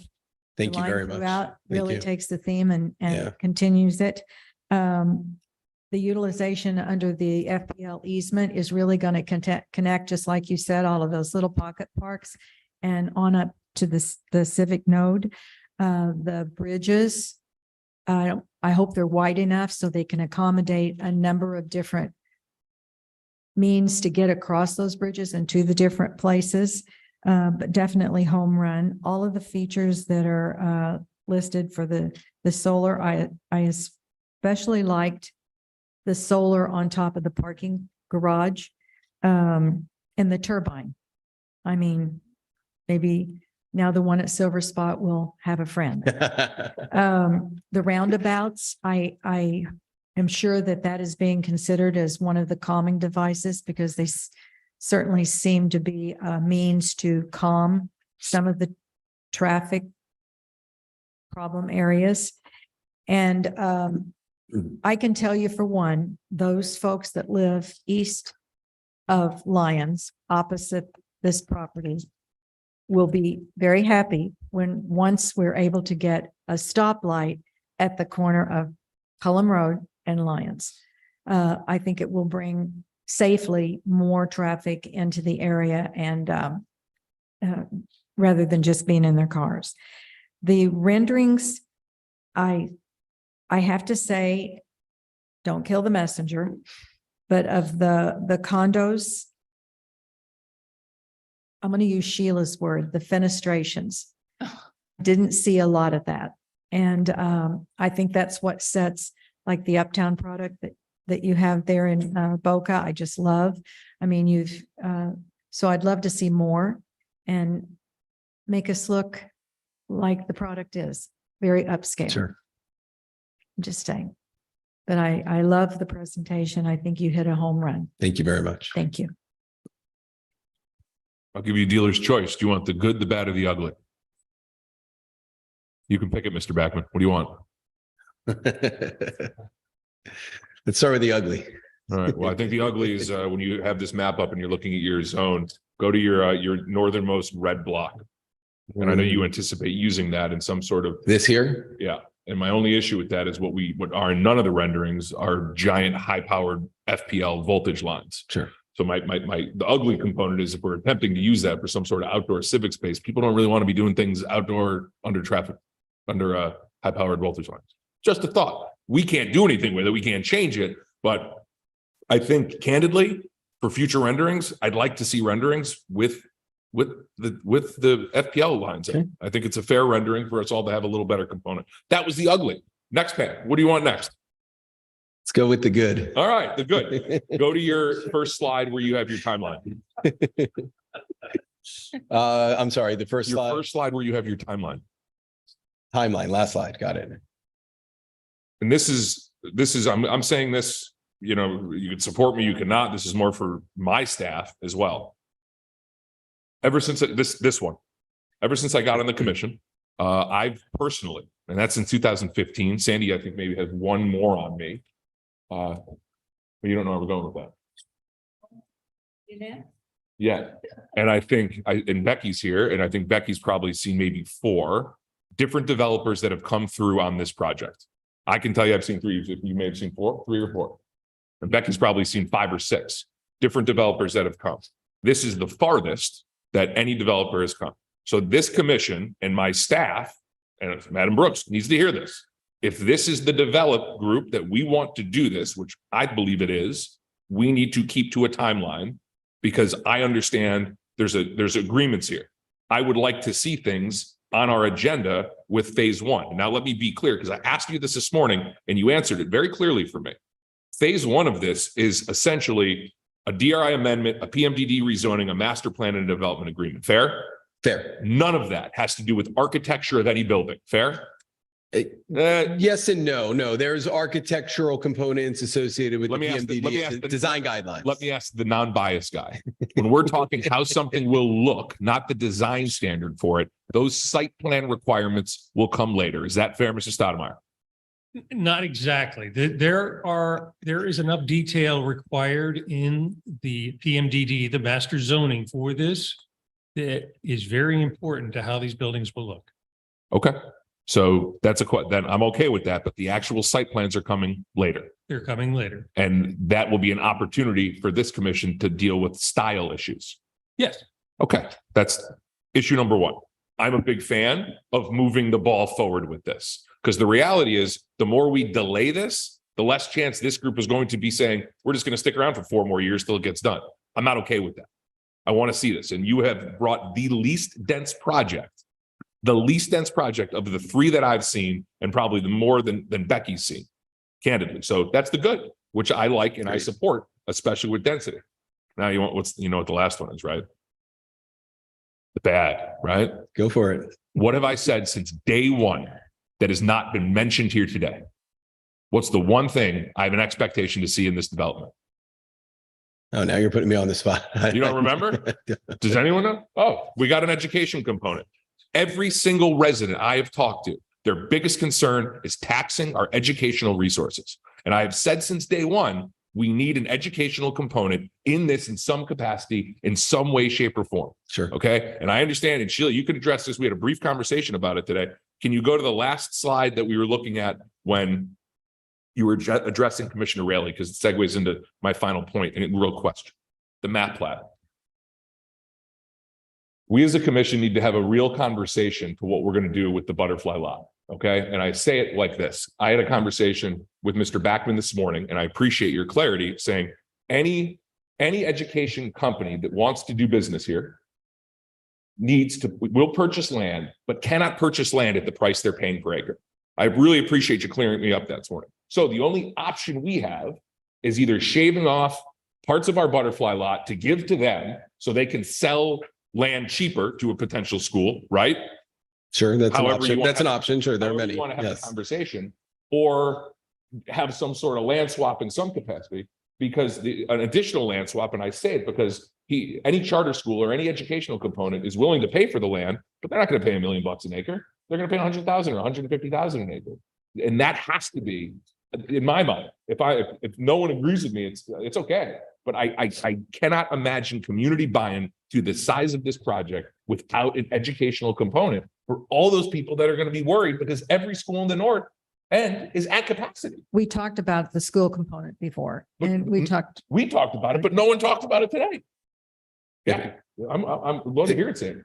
Okay, I have to say, at the Broward Planning Council this morning, we actually had a generation presentation from the school board. And our schools are not at capacity, nowhere near at capacity. In fact, enrollment is going down. So they're actually going to do a study, the possibility of reusing our schools. So I think that could be a challenge at best. And I'm going to leave it at that. Well, I agree. Well, if you look globally at the whole Broward County School Board, there's of course schools that are not at capacity. I mean, Jeff, you want to? I'm happy to hear you chime in on that. I was listening and I'm trying to think of a charter school and private school and trying to think like, so if it's a private school, then, you're thinking of that area and these people, they might not be able to afford private school, but then yes, enrollment is down all across Broward County Public Schools. We're seeing that with the school vouchers. We're seeing that with so much going on. And my school I work at has usually 4,800 students, which is beyond. Right now we're down to like 45, 65, which is the lowest it's been in a long time. So we are having to go against the charter schools and the private schools. I don't know what would go. I don't know what you're talking about. Like, are you talking about a Broward County public school going there? No. Or you were thinking about a private institution? I'm talking about a chartered institution. I'm not talking about a private school where people I'm talking about like what they did in Parkland with Somerset Academy. I'm not talking about a school that is run by the city. Let's be clear. And I think I said that last time. I'm talking about an educational choice that will make a development the size of this palatable for the residents of Coconut Creek, who are saying all these people and all these new kids, where are they going to go to school? That's a real issue. Yeah, but a charter school is an application process. Agreed. So it's like, so these people there, we want to go to the, trade winds or whatever. I mean, if it's not a public school being added there to accommodate the new homes, the charter school, I understand what you're saying, but I don't understand what that would do entirely. I was having a hard time processing. I'm sorry. So what we're talking about, we're talking about 3,000 units. We're talking about 6,700 to 8,700 individuals in that area. How is that not going to impact the schools? Absolutely it will. So a charter school, it will offset the development piece of this without impacting the schools as they are right now. I think it's a smart idea. I think it's naive to think that in 2 or 3 or 4 years, that the things are not going to change. They're going to change. People keep having kids. It's not going away. We're adding so many units there. You've got to offset it. Otherwise, what are we doing here? We're going to go to Coral Springs High School. We're going to Monarch High School, Coconut Creek. They're all going to be blasted by this community. Not to mention Lions Creek Middle. Man, that is already a mess. And so this is a need that I think that building this community to be smart about how we do this is how we have to do it. Sandy, you want to? Well, you know, I brought up the concept before. I said that we would have, I like the idea of a city school. I mean, Us having our own, somebody else run it, but us have our own. I feel like if we're going to have some skin in the game, we really should have some skin in the game. And then we're able to control more of our destiny.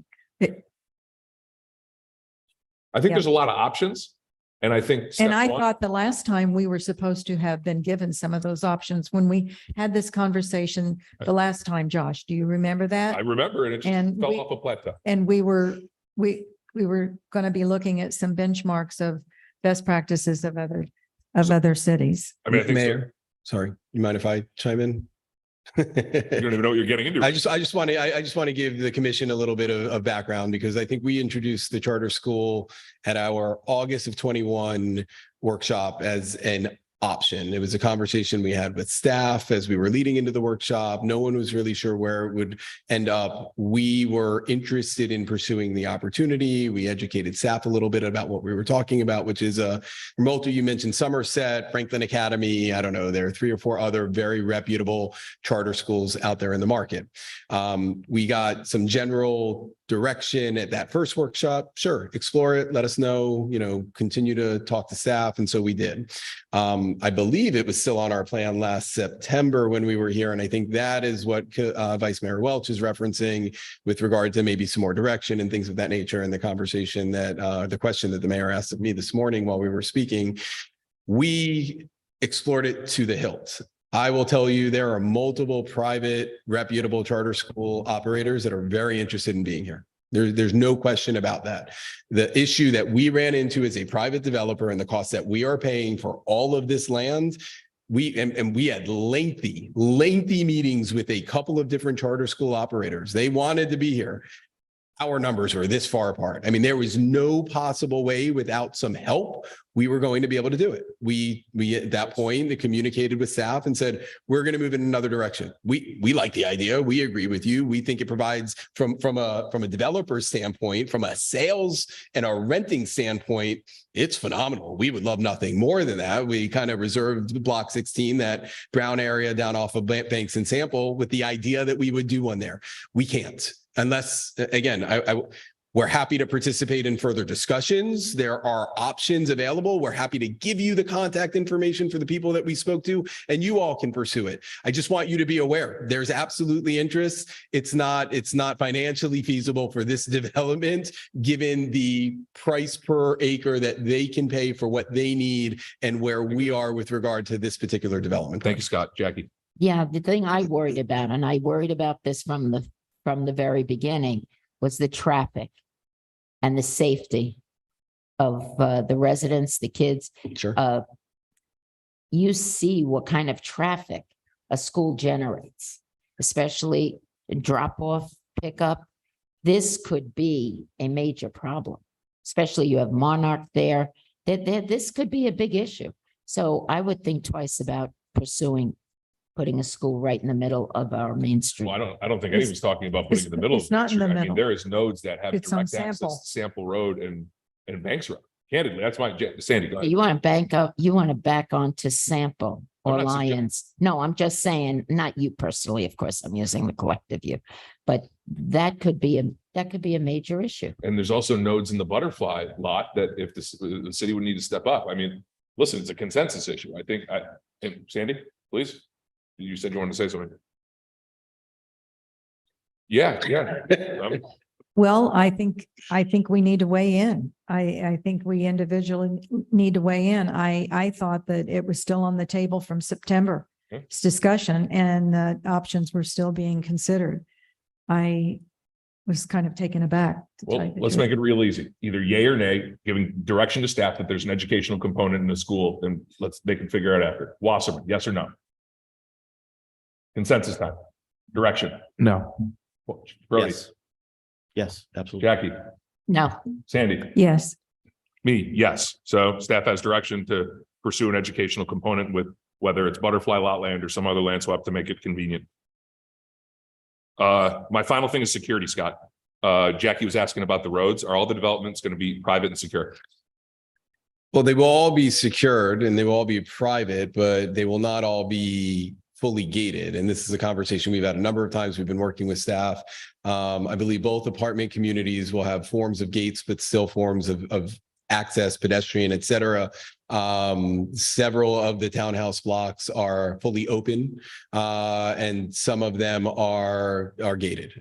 So it's kind of a combination of all. But listen, obviously, as I mentioned earlier, the first thing we think about as we're designing is safety, security, sales, right? And we have spent a lot of time, and your staff has been very good in working with us there. There's a lot of push and pull to get to a point, but we feel very comfortable that there's the safety and security that I think you're asking about. Wonderful. And I think Captain Hofer is on some of the committees with some of the stuff. Are you part of the Main Street? Okay. So that's, I just wanted to ask about that, have that addressed publicly. I have nothing else. We're going short. So does anyone have anything hanging for Mr. Backer? Mayor, can I ask a quick question? Yes, Butch. Butch Arnell over here, please. On what Jackie said about the width of the bridge, with the new legislation on side by sides as they relate to golf cart, is the community going to be golf cart side by side friendly? Good question. Jay? My civil engineer saying yes. Awesome. Great question. What was the answer? Because I did the bridge question. What was the answer? Golf carts, yes or no? The question was whether we were simply going to be golf cart side by side friendly Yes. on all of our thoroughfares. So I thought Jackie had said something about the width of the bridges to accommodate certain vehicles. That was me. I'm sorry, It's Sandy. okay. But anyway, are we gonna golf carts, yes, or golf carts, no? I don't know that we have an intention for golf carts, but that doesn't mean people can't own them. I do want to clarify that bridge that we're talking about is a pedestrian bicycle bridge. It is not intended for vehicles. So I don't know. Again, sometimes golf carts are going to use it anyway, but there will be no cars driving over the bridge. Thank you, Scott. You might be surprised. We're gonna go. I hope not. I'm trying to do the most we can with the time, and I apologize to be rushed. We're gonna rush. We're gonna go to Scott Stodmeyer. We're gonna do two things with Scott. We're gonna do project. Let's just make this easy. The affordable housing component that he's talking about, which I think, let's just go down the line real quick and give them direction on that, because I think you're looking for that, Scott. Yep. Okay. Yep. Wasserman. Yeah, no, I was totally for that. I know we spoke about that. I think it's great. I know we were talking about a timeline of how long people would have to live in the home until they would have to, if they had, things like that. I think it was successful then then yes, no, I was all for it. I have nothing else to say. Obviously, when we get to it, we'd like to have some input on the bullet points about it. But sir? We would ultimately bring program guidelines forward to the city commission for approval. Super great. And obviously the developer's on board with that too, right? Correct. Okay. Brody? you All support right, that? so yeah, there's got to be a handshake here. And I've preached this since I got up here about FIL. I'm being able to get the builder and the city to shake hands with FIL and come up, because that is part of that program. And we can make it fit. And if we can make it fit on city property, we can make it fit on that property. But if it's affordable housing, they fall into that program. We can check that box and just make sure we do what we can. If it's assigning a building, that might be an option too. But we need to kind of open that dialogue again with the three of the city and developer and FIL and see what we can do to see what we can accommodate, because that kind of helps everybody in that situation, I think, quickly make us get into that. Understood. And I'd be happy to meet with Mark Jacoby and that group again, without a doubt. Sure. Awesome. That's all I have on that. Thank you, Commissioner Brody. Commissioner Raley on the affordable housing component. Yes, I was just wondering what percentage we're talking about of affordable housing of the project. We're really haven't decided on Great question. a percentage. When you talk about, I mean, the number of units that might be part of the, Yes. so let's, for instance, how many units are in block 9? So, and I'm not saying that's where we would do it, but if block 9 has 90 townhomes, it would be a program available to that block. When they were opening up for sales, we would work with their sales group side by side with a purchase assistance program for income eligible buyers. Okay. So in theory, we'd be talking about one of the blocks, not throughout. the Not community. throughout the community, one of the blocks. Yeah. Okay, thank you. Good. Yes, thank you. Vice Mayor. I know we only are talking about the affordable housing component, and I'm definitely in favor of that. And actually that's, those type of programs are what I mentioned to FIL. It doesn't have to be in Main Street. It can be in the township. It can be in other parts of the city. It doesn't have to be in Main Street. Those first-time home buyers and forgiveness are available currently without restriction. So, I mean, I just want to put that out there. And about the GEO bond and the funding, I think, oh, yeah, That's going to be a much more robust time. okay. Affordable housing, yes. Sandy? Oh, hands down, yes. I'm a yes for that too. And Commissioner Brody, maybe for FRIL, that Deanie's Hideaway parcel up there could be, I'm just saying, I don't know. Just a thought. Yeah, Or no, even I in- spoke to him about that today because I was there, and that is an option, but I guess we would have to get the handshake with the people that owned it. South Sados are, And even South Creek. yeah. So, okay, so that's one with you, Scott. Now let's go to Scott's second issue before we get to the pupket in the room. You know, it's a pupket. $60 million pupket. Scott's other issue with the Village Green. Let's go on that. Village Green and the land swap parcels. Wasserman. Okay, all right. Follow me? Are we all on So the same the page? third thing is the funding piece. That's going to be, Final thing is the public safety complex. got it. All right. I'm trying to keep it in order here. I like it. In terms of, I know there were talks of museum of some sort, right? Would it be maybe advantageous to work with the, you know, with Scott and the developers on the easement, the FPNL easement, maybe have like a walking history piece? You know, where it's like, it outlines the history of the city instead of putting money into a museum, you know, maybe having some sort of walking, you know, path of a museum to outline the city. Sir? I think that the opportunity is there. Absolutely. All right, that was, I mean, I think museums are great, but you know, we can kind of, you know, get people in shape and learn at the same time. The dog park is so the dog park was only, so can you explain that? Would that be where you were thinking dog, is there any details on that, or is just a dog park, like, you know, because the one on the south side, right? There's No, a location, no it's like a specific whole thing. details at this point in time. It's really, you know, if you're going to add a mix of uses in various pockets within the Village Green, is a small dog park a desirous use? Or does it seem like, you know, some people may come to the conclusion if the whole area is dog friendly, Mhm. and then why have such a small dog park? Some of the apartment complexes are probably going to have small dog areas. So it was just an idea Yeah, as part of the mix. Okay. It doesn't have to be there. right. It could be all dog. The whole thing could be dog city. Correct. All right, thanks. I'm going to be honest with you. When I started seeing the pictures of that, I was a little bit floored. I thought it was some great concepts. I really love the concept of the small mini parks within the park because it kind of separates you and other people. It kind of gives you a little bit of space that this is my little area with my picnic. I kind of like that idea. I absolutely love the parking garage with the video screen on it. I think that's a tremendously great idea. And it's far enough away. I guess it would be, I guess where it's at on the building would have to, you know, so it doesn't bother the residents. But man, I kind of like that concept too, because we're doing movie in the park. That's another place that we could utilize, you know, involvement with the community. I thought that park was a great design. We do believe even the way it was schematically depicted, that it does work in that location without impacting the multifamily that is in the immediate area. Yeah, I'm honestly floored. I thought that was a great design for a park area. Again, I do want to say that the artists that they hired to do that did a terrific job. We were floored as well, and that's why it was important to share it with you. Okay. You guys hear that? Okay. At this point in time, will our entire I'm sorry, Coconut Creek Police Department be housed entirely in this area? It would be their center. Wonderful. Okay. And then, of course, 113 will be there as well. An admin. I would love to see, it was a great design, I agree. But I would love to see museum, library, expo center, art center, somewhere on property. I think it would be a draw. It would be a center for our entire city. So I would love to see something like that in there.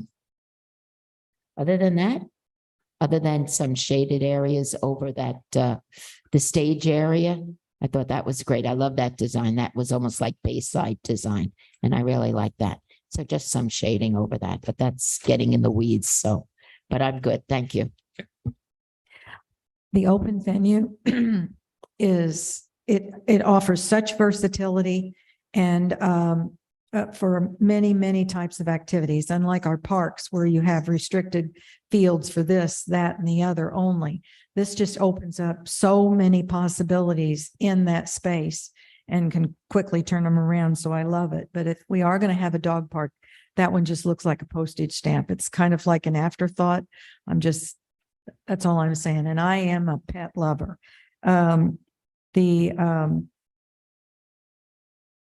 God. Well, it was great. It was a great design, and I think we got it for free, and we're not really having to tweak it very much at all. So I was a fan of the museum before, but I think that if we have all of these venues for people to walk and be in, we do have possibilities to put those historic, noteworthy things outside rather than confine them. Sorry, Jackie. The beauty is you can change your mind, but keep in mind that we need places to display our local art as well, not just our public art that we pay big bucks for. I just wanted to ask a question because one of the things that we're thinking about and we really want you just to ponder is the uses for that space between the public safety complex and the central green. Well, can it be a small space for a city, something, not even a kiosk, but like a market? We talked about selling our merchandise. Exactly what we're thinking is that- not even a museum, but an opportunity for if we're going to have a postage stamp, an apparent city hall piece there. So we're thinking it could be a multi-purpose facility. It could accommodate a lot of things. We use the term airnasium. And turn where it you over. Have a covered area. But I just wanted to ask one question because we've sort of thrown it out there and we didn't talk about it.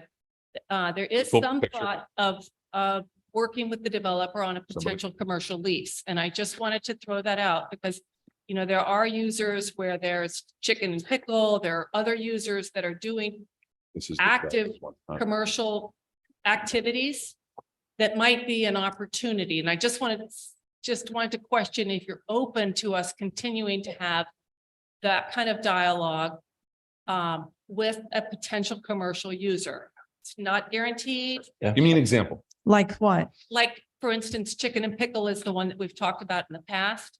Where Chicken? Can you and talk Pickle- about it? It's an Pickle. outdoor pickleball facility with Oh, boy. with dining. I know Scott may want to weigh in. Oh, on it. boy. All right, I'm going to finish up now that we're done with chicken and pickle. So you're talking about suggestions. First of all, you're right on. Whoever artist did this, I love it. I really do absolutely love it. I will tell you this, and our friends in Margate left. I have been to their covered field. It is an asset that they have in their city, like anything else I've ever seen. And if an airnasium That's what we component, call an airnasium. I see what you've done. I think that's great. And I even think it's more for city events, for the city to utilize, especially if it's a city space. Like where are we using things right now? The Rose Center? We fit 40 people in there? So I say it because a civic space for use to me is I love the concept of an airnasium, but I think we're open to everything. Just wanted to put it out there. Yeah. No chicken pickle. Yeah. So I think the consensus against that. Okay. Anyone else on what? I think we can all agree that the name is terrible and we'll figure something else out. Yeah. Consensus? No, on the name of the Village Green. Yeah. So let's go. And I understand it's in the DRI. Thank you for clarifying that. We're using a lot of terminology that is strictly carryover terminology. Don't worry, Mr. Beckman. I haven't gone down the rabbit hole of Main Street yet, but let's go to the last final item. Harry, your item and Karen's item, this public safety complex. I mean, we're gonna go in reverse order now. So I'm gonna go first. I in good faith cannot support spending this amount of money on a complex where I haven't even seen any ideas of potentially renovating our own police department here. Obviously, we have to build a fire department. I think that has to happen.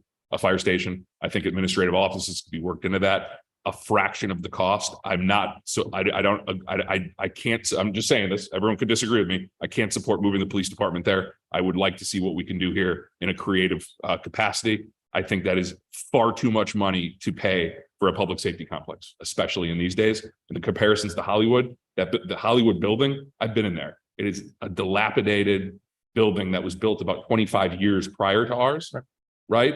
In a city that has revenue that I think is 5 times ours. So I understand the geo, and I will not support, I will vote against it. I will not support a geo bond, putting it on the ballot as a referendum that's going to increase the taxes to our residents. So I don't support that. Vice Mayor. Yeah, reverse order. Well, it's a given that we have to have our Station 113, hands down. My only question was, Hollywood's police department is, we didn't even talk about the fire, but police department is 3 times the size of ours. And their building was 77 million. And is our estimate of 60 to 80 million inclusive of 113? Yes. It's inclusive of 113 plus the fire administrative offices, parking garage. We'll be building several years after they will. And the construction industry right now is seeing extensive, quite high inflation around the 7 to 8%. So without any benefit of any engineering upfront, it's a very conservative estimate. It's a conservative.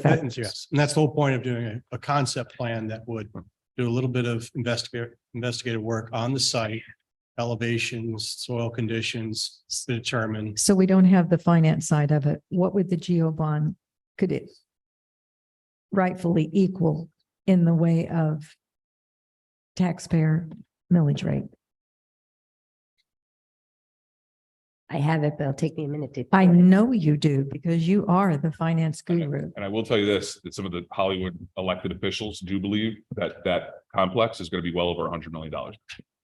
That's Well, with everything else, we can understand that. Look what some of ours has gone.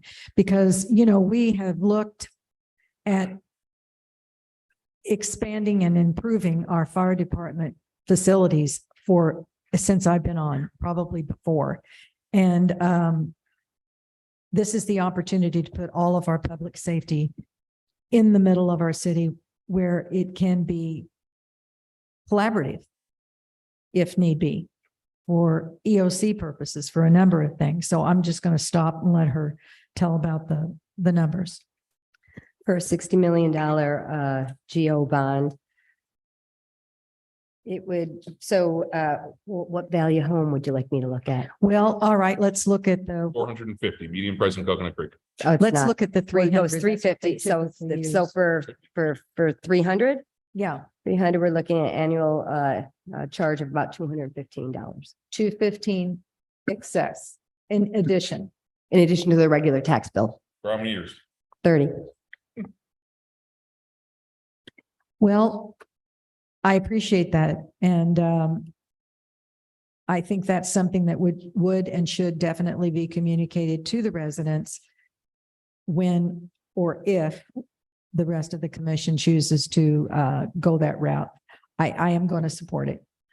So if Because we the were going to residents do a should decide. geo bond, there would be a lot of educational Yes. components to that, a lot of accountability that Yes. goes with that. And they would get to decide whether they want to spend the money on that complex or not. Exactly. So I'll end on that.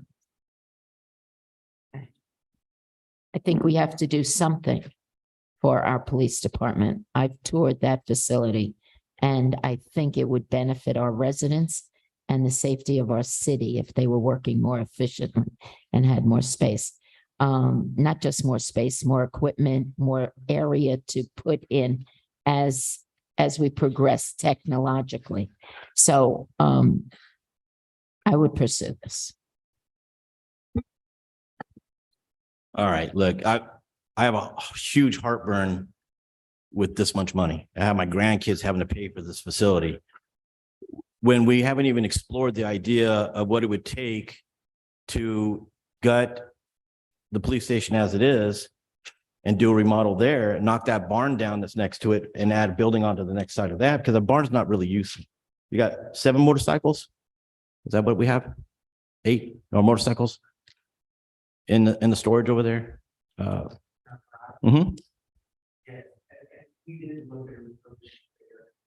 Okay, it wasn't $80 million though.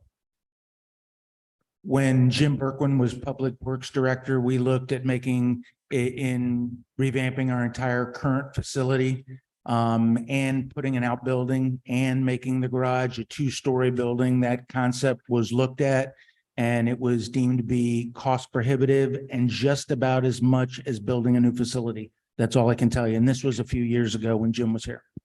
Well, right now, we're talking a conservative estimate of $60 to $80 million. I can't do that. My good conscience, I cannot in this economy say to the residents, guess what? You're going to pay for this for the next 30 to 40 years when we can do something here and do it in phases. I don't mind having a substation out there for the police department to be active in that area, but it's hard for me to swallow 80 millions plus. I mean, because right now we're talking 60 to 80 as a conservative. Okay. Are we really thinking we're going to make the residents pay for this at some point or over time or I just can't wrap my head around that much money when we can do things that would help offset that cost, but maybe doing a $15 million build in the police station now. You know, it's just such a big number to look at and go, okay, we're going to be paying for this forever. We're too small of a city to have that. That's money we're going to be taking away from other things that we could be doing in the city to help the residents. And I think there's got to be a more, I don't know, balanced approach to this than just throwing $80 million at this thing. I just don't think that's a smart thing to do, especially in this economy right now. It's not going to get better. It's not like tomorrow, all of a sudden the taxes are going to go down. All of a sudden inflation goes down tomorrow. It's going to be a long-term thing. So I don't think financially in my brain, I'm going to be able to say in good consciousness that I'm going to be voting for this in a positive manner. And I just want to inquire real quick, Butch, and I understand that Sandy, this is more a question for you. And correct me if I'm wrong. I don't think we've ever, as a commission, been presented. I was sitting here with you when we agreed to City Hall renovations, right? We did that together. We did phase 1, phase 2 of City Hall. I don't remember ever being presented. It was before you, Karen. I don't remember ever being presented anything about a renovation to the police department ever officially. So I'm just curious. Well, in the CIP, we've received information about it. You know, when you're projecting 5 years out, at different points in time, we've received, we've had discussions about that. Well, I don't remember ever, I guess what the chief was referencing. I don't remember ever seeing numbers or anything about what a renovation would look like in our current structure. Well, We did a great job in City Hall. I don't know about seeing the actual renderings, but I know It was Jim did present about It was always the in the book. opportunities. Okay. And just to continue what I was To or saying, not. we have an EOC. We also have space in 2 years. The county's going to be out of that space. So we have room for server. Well, it's our property. They got to pony up, but that's our building. We have space up there for that we're hosting their server stuff. They should be out, but they're going to extend it. Okay. We have time. We have an EOC. Okay. There's things here that don't make sense if we're going to put everything. And I'm going to tell you right now, and maybe I'm just looking at it kind of selfishly. I don't like the idea of police not being around City Hall. That leaves us a little bit vulnerable. I think the idea I like about this is that the cops are right here. If something goes down in our City Hall, we have the protection of the city police here in our building. And I think that's a kind of a nice thing to have in our pocket. And all these things just put together does not make sense for me to want to do this. I don't think about that. Commissioner Wasserman. Yeah, there's the difference between needs and wants, and this feels like a more of a need, especially when you're talking such a high price tag of 60 to 80 million. Or I mean a want. Sorry, rewind. Sounds more like a want because we're talking at 60 to 80 million dollars. I mean, we all know when you have big price tags, it's going to be higher eventually because this is going to happen, and this is going to happen, and this is going to happen, and it's going to pony up more money. I don't agree with putting it on the taxpayers to do it. I do like the potential idea of like a substation of some sort, like something, in that area where we're proposing this in the Main Street. But an entire police station, I'm not for, and I'm for the looking into the refurbishment, but obviously the fire station needs to happen. That's a need, police has facilities. And I am an ally of the police, but at the same time, I do feel that, we have to prioritize. And that's the whole thing in this position is prioritizing what we should do, what we shouldn't do. And I think I'm with the majority of the commission here. Thanks. Okay, I do have a question. Do we have any cost factor on what that fire station building will cost? We're estimating, Alone. based on the cost of 50 escalations, some of the new one be one bay larger to accommodate the spare truck. The rough estimate at this point is somewhere between 10 to 15 million. Because we don't have a good handle on this part of how much site work would be required given the raw nature of that land. So we want to keep it a little bit conservative until there is more So- engineering analysis done. So we could say 15 million. We can err on that side. Okay. Okay. So 15 million. I'm sorry.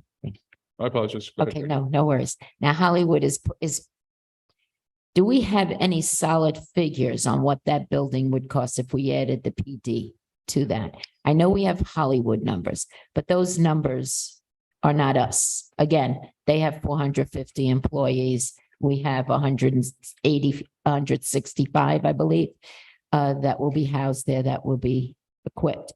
So we're looking at 40% less, if not 35% less than what Hollywood has. So the building doesn't have to be as big as Hollywood's building.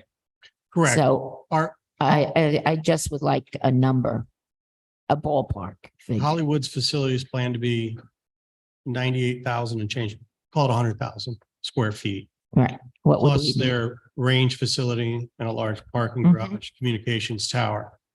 Ours is approximately in the neighborhood of 60,000 square feet, not including a small range of 3,500 or the parking garage. It's not a linear increase in the number of police officers because as obviously the force is a pyramid. Mm. So that at the bottom pyramid, higher numbers, they don't need as much office space. I Mhm. mean, there's Exactly. certainly some needs, but it's not quite the same. Right. The police station out of that 60,000 accounts for 16,000, but excuse me, the fire station accounts for 16,000 out of that 60,000 square feet for our facility. So Okay. Okay. The So we're study that not- we had mentioned that we were going to bring before the commission in the tune of about $100,000 would help us dial in what we would need to consider and get better ballpark numbers with different options as well. So we may still want to Mhm. consider doing that to see the total picture. Right, because like as my fellow commissioner said, things are only going to go up. Prices are only going to escalate. And if the city's growing with our Main Street, we may have to hire more police and fire, for sure, right? For sure. We're busting at the seams now. So we need to do something and we need to explore our options now. True. I mean, this building was built, over 30 years ago.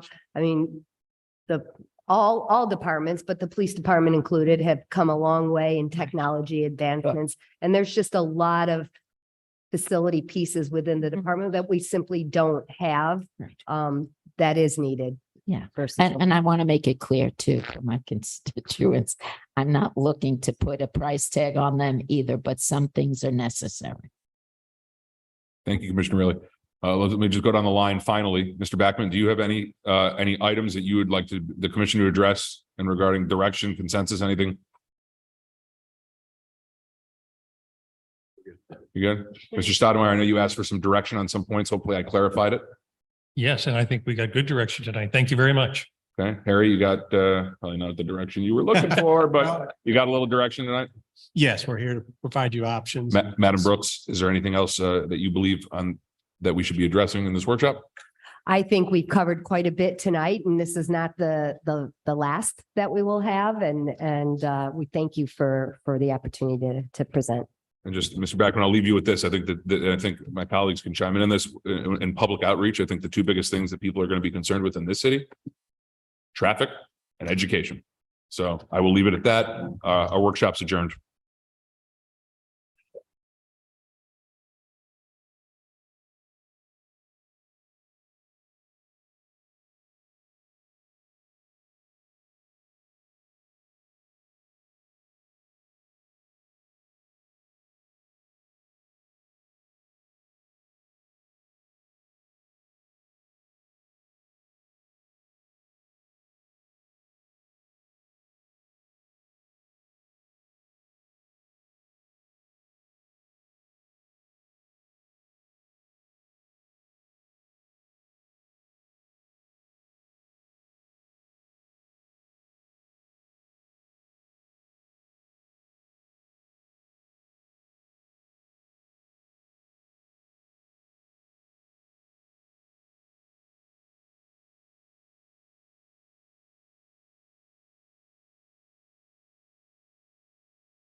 Good evening, everybody. We're just running a little late this evening. Give us about 5 more minutes and we're going to be good to go. We had a long workshop before this. Thank you.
We're good? Excuse me. Good evening, everybody. I'm going to call our Thursday, June 22nd, 2023 meeting to order, 2023-0622R. Mr. Kavanaugh, are we streaming? Yes, we are, Mayor. Thank you, Mr. Kavanaugh. I apologize, Vice Mayor Welch. I think we all were a little delayed and I missed your song this evening. But I think everyone here heard it. So I want to thank Vice Mayor Welch's musical selection, The Sunshine Song by Jason Mraz. And Commissioner Raley, you are up for the July 13th commission meeting. All right. I'd remind all my colleagues to please speak into the microphone. When you're not speaking, make sure you hit mute. Mr. Kavanaugh, could you please call the roll? Commissioner Wasserman. Here. Commissioner Brody. Here. Commissioner Raley. Here. Vice Mayor Welch. Here. Mayor Rydell. Here. City Manager Brooks. Here. City Attorney Piper. Here. Thank you. I'm going to have everyone please rise for the pledge. And I know we have some of our basketball players here. So maybe some of these boys. Who's a basketball player? We got them all over there. You guys want to lead us in the pledge this evening? All right. Whenever you're ready for it.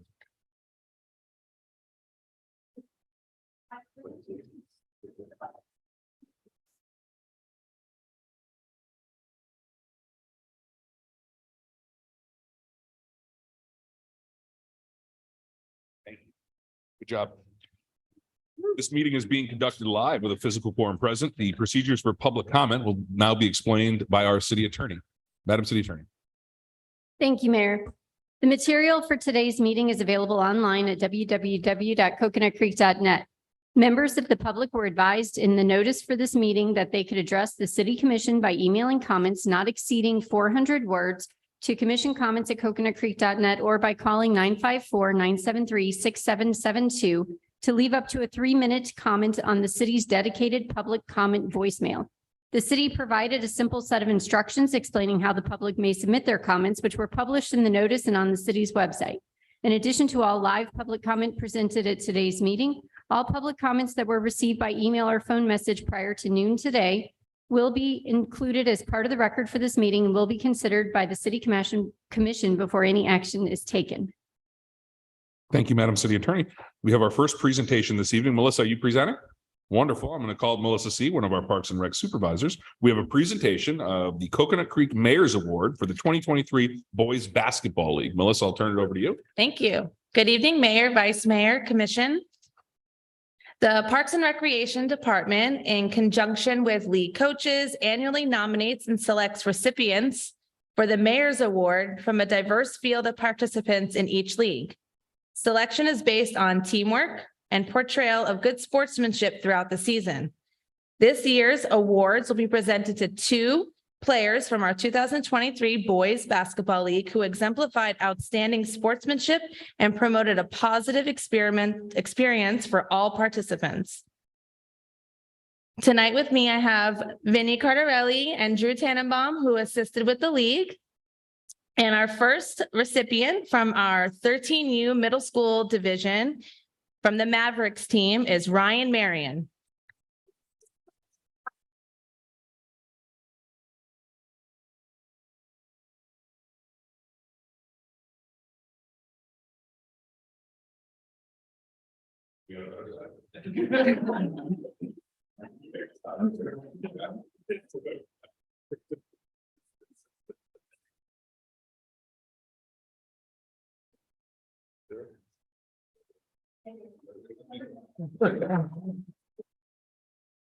And from our 16U, which is our high school division, from the Pacers team, we have Caden Williams.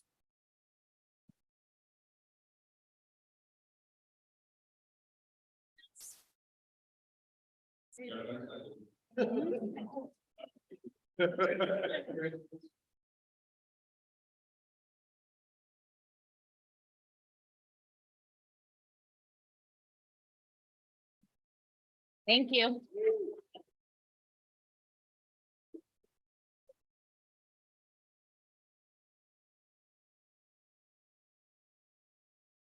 Congratulations to the families as well. Presentation number 2. Oh, we got Chief. I'm seeing you twice. Where is it? In the back. Chief, coming up.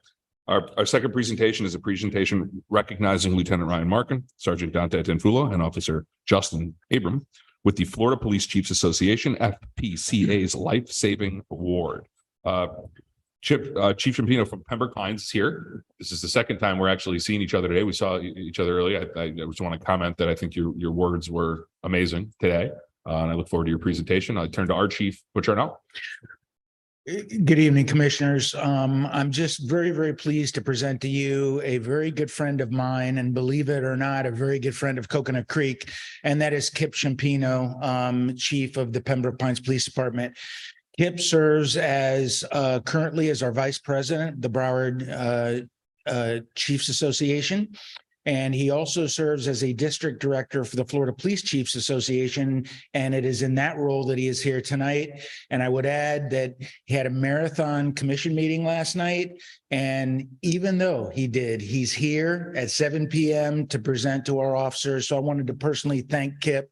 And he's just been an amazing ally. So Kip, I turn it over to you. Thank you.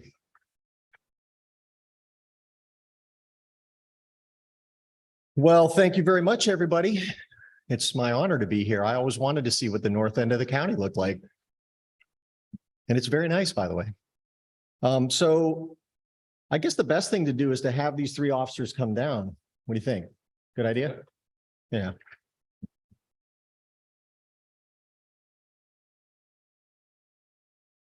So as your chief mentioned, I'm here tonight for a couple of reasons. Number one, one of my duties, one of my honors actually, to serve as the district director for the Florida Police Chiefs for all Broward County.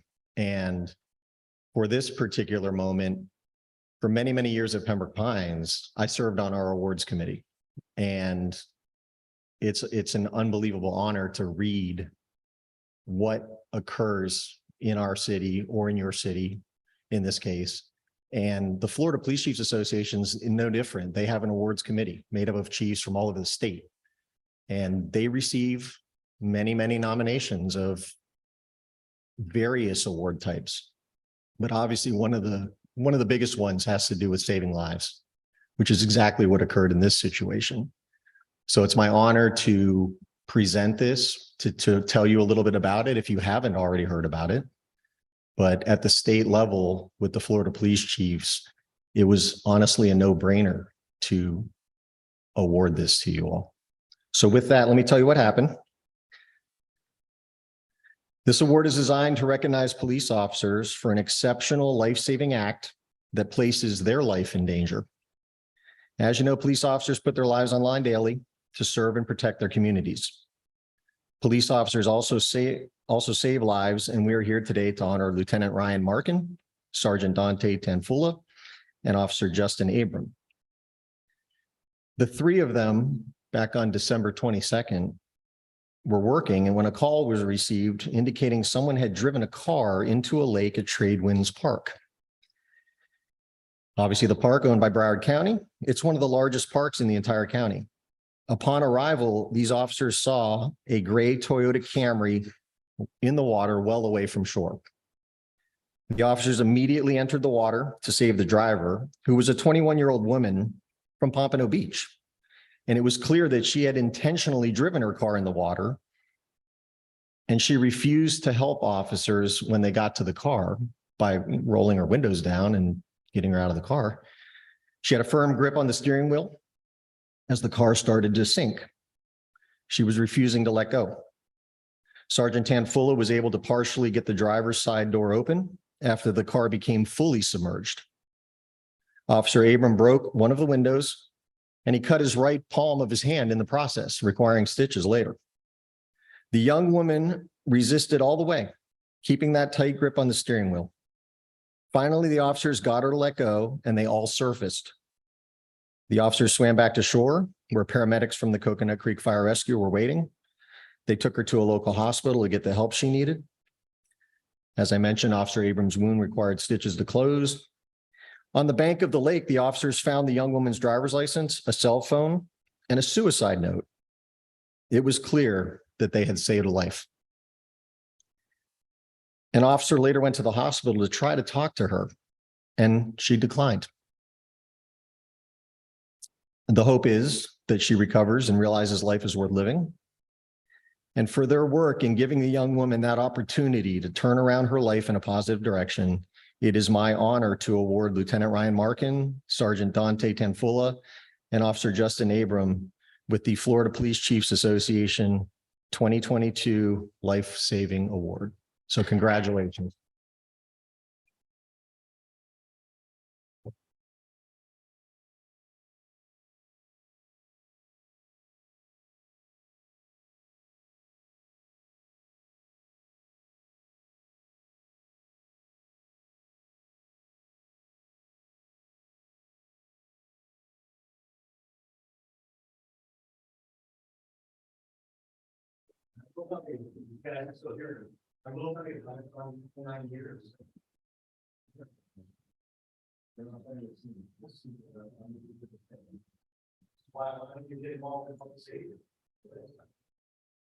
And I know you're not interested in but it's hard to be one.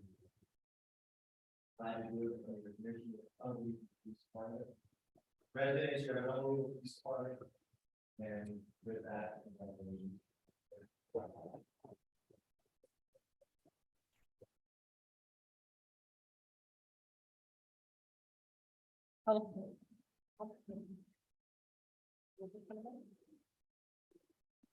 Got it.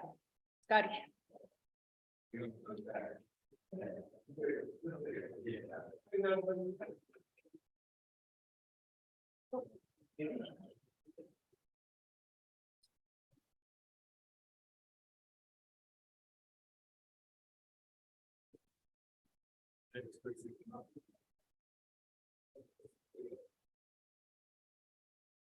All right. Start here.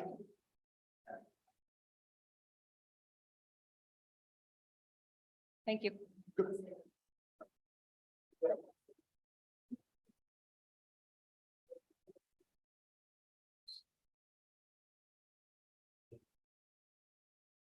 Families you got here. So Chief, we'll just say this because I think it's important. All of us were at the event today. I can't imagine what you've been through with your city, leading a department through a tragedy like that, but I will say it, and I know my chief has probably said it, the city of Coconut Creek stands with you, your city, your officers, and we will always. I really appreciate it very much. Thank you.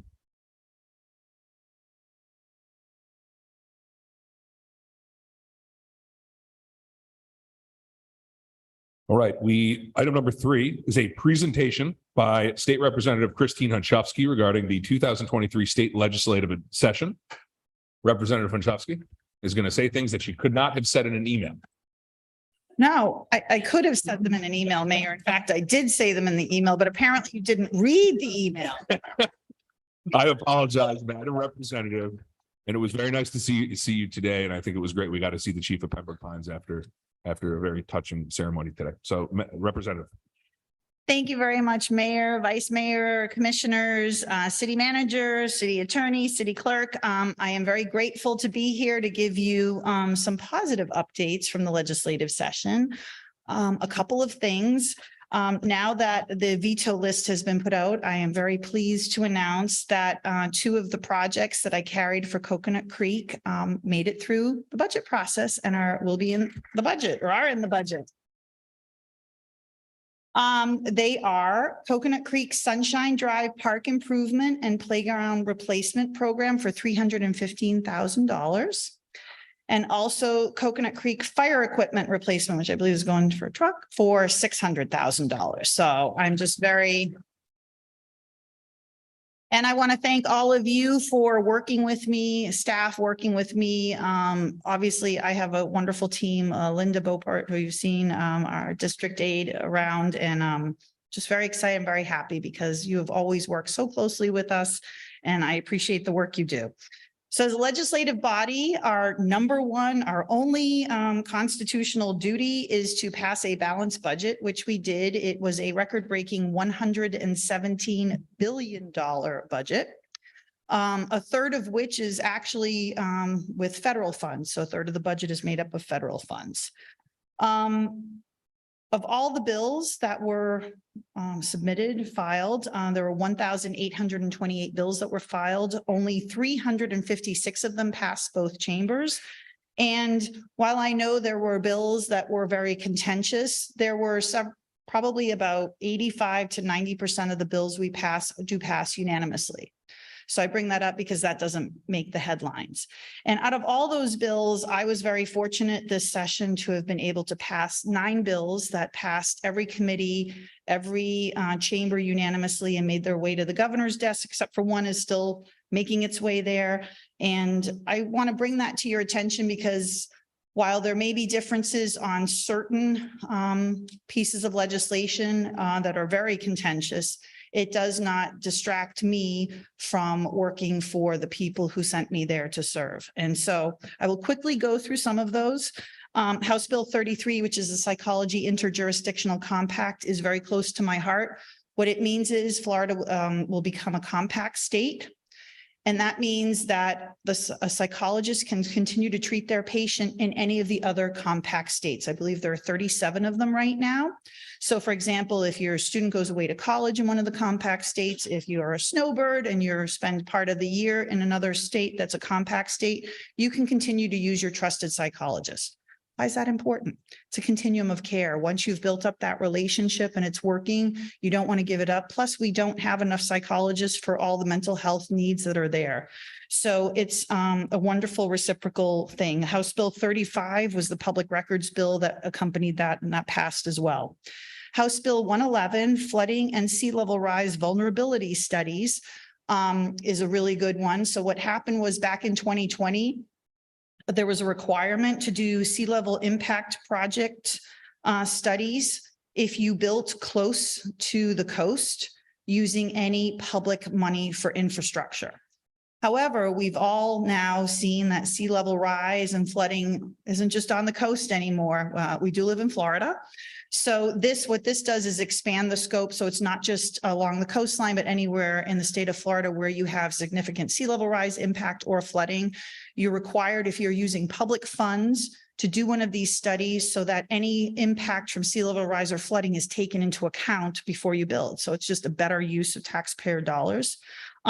Additionally, it also expands the Resilient Florida Grant Program to provide funding to municipalities and counties for feasibility studies and permitting costs for nature-based solutions that reduce the impacts of flooding and sea level rise. So more money for municipalities and counties. House Bill 165 will legalize fentanyl test strips. This is another harm reduction tool in the toolbox, kind of like a Narcan is a harm reduction tool. And legalizing fentanyl test strips, right now they're considered drug paraphernalia, so they're illegal. Once this passes, once this is signed into law, they will become legal to purchase. They do not make anybody do drugs. They do not stop anybody from doing drugs. What they do is hopefully keep people alive so they can get into recovery. I have heard stories from parents whose kids, college, studying for finals, their roommate gives them an Adderall to keep them awake, and unbeknownst to them, it's laced with fentanyl, and they are no longer with us. So I like to talk about this because there's so much stigma associated with substance use disorder. And when one has the humility to realize that no one is immune from this happening, I think then we realize that our goal is to keep people alive our loved ones alive, everyone alive as long as possible to get them the help they need and get them into the recovery that they deserve. House Bill 199 is ethics requirements for officers and employees of special tax districts. So these special taxing districts, water districts, they will be required, their boards, to have 4 hours of ethics training, just like currently constitutional municipal officers are required to do. House Bill 655, suicide prevention, actually expands on a bill that I sponsored back in 2021 that established the Commission on Mental Health and Substance Abuse, changes the name to the Commission on Mental Health and Substance Use Disorder. It extends the life of the commission to September 1st, 2026. And it adds to our charge to analyze the 988 system. So 988 is that crisis number, but the number is only as good as the infrastructure that's behind it. So our charge on the commission, I was the previous speaker's appointee and I'm the current speaker's appointee as well, is to look at what is going on as far as infrastructure to support 988, what kind of federal funding is available, and also to make recommendations to the governor, Senate president, and Speaker of the House regarding where improvements can be made. I have to say that all the work in mental health and substance use disorder, it's been really wonderful to see such really passionate bipartisan support for it. This is something that affects everybody. We are at crisis levels regarding mental health, not just in the state of Florida, but around the country. So it's so nice to be seeing such universal support for anything like that. House Bill 845, Collegiate Purple Star Campuses. This is a program for military families when they go to a college. Our colleges will now be given rules of how they can be a Collegiate Purple Star campus. They'll designate someone so that when a military family, whether it's a person in the military or a child, and they're moving here, that they'll have a designated staff person to make them aware of what resources are available to really help them get acclimated. And it's one of the very least things we can do to support our military families as they get moved around as part of their service. House Bill 1125, Interstate Education Compacts, creates an interstate teacher mobility compact. Once 10 states have ratified this, then the different states will come together and set up the criteria for it. We're the 6th state, I believe, to ratify it. So it will still take some time to go into effect, but it's reciprocal licensure in between states for teachers. And then House Bill 1127 is the public records bill that goes along with that. There were some controversial bills. One of them was House Bill 543 that was called public safety, but it is a permitless carry bill. And all that means, and I like to explain it to people, first of all, it does not go into effect until July 1st. And it doesn't mean that you don't have to go through a background check when you purchase from a licensed dealer. All it means is that if you now want to concealed carry, you will no longer be required to get a permit to do that. That extra permit did include an additional background check, which is important because if there's a private sale, you are not required to undergo a background check. It also required training to demonstrate proficiency with a firearm. And so that will also no longer be required. Doesn't mean you can't do it anymore. I do suggest that if you are a gun owner, if you plan on concealed carrying around in public, I hope you will go through some training on safety measures because there are statistics showing that without the training, accidents happen. And also when we're not being careful in how we're storing our firearms, when we're out in public, they are more likely to get stolen and in the hands of people who shouldn't have them. Another bill that was contentious was HB 7, which is the 6-week abortion ban. That does not go into effect until certain court cases have made their way through the system, which I think will be happening soon.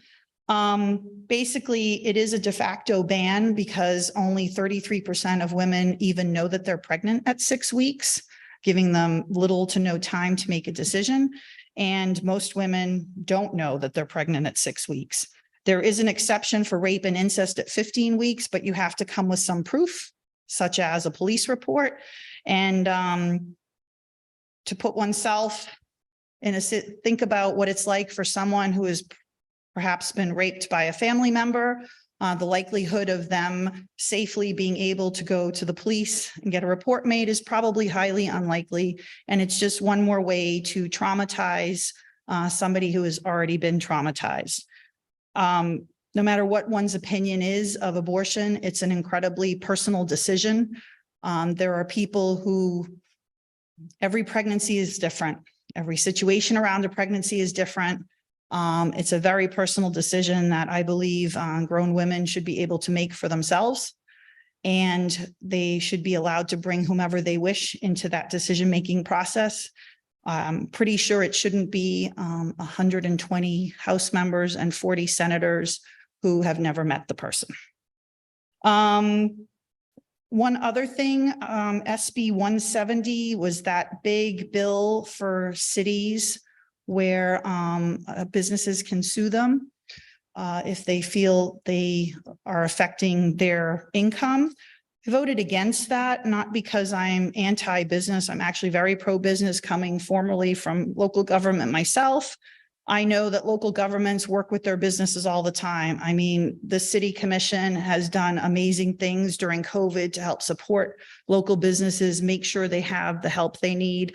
If for anybody who's been to a ribbon cutting in Coconut Creek, if you don't see at least 3 out of 5 members of the commission there, you see 5 out of 5 them there. And I know it's amazing. Coconut Creek, you all do exceptional work in not only promoting and letting people know about the different businesses, but really helping them out. And therefore, something like this, in my opinion, was not necessary. Something that affects local elected officials, as of January 1st, 2024, local officers will be required to file a Form 6 financial disclosure.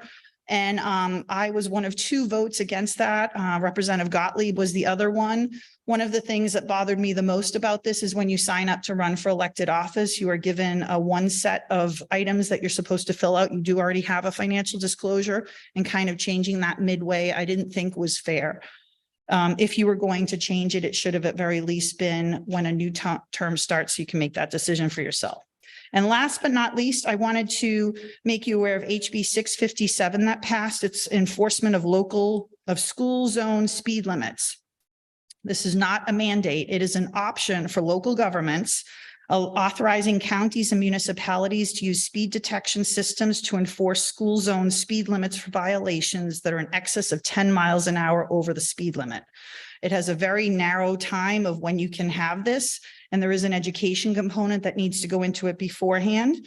For each violation captured by the speed detection system in excess of 10 miles per hour over the school zone speed limits, that will result in $100 fine. And once the fine is paid, the local government will receive $60 out of the $100. Again, this is not a mandate, but I want you to be aware that this is a tool that is available to you. And with that, I just want to thank all of you very much. You stay in contact with me throughout session. You keep me updated as to what's going on in the city. And it is such an honor to serve and represent the city of Coconut Creek in Tallahassee. And I'm available if you have any questions. Thank you, Representative Wojciechowski. Anyone questions, comments? Just say thank you. Thank you. Yay, thank you.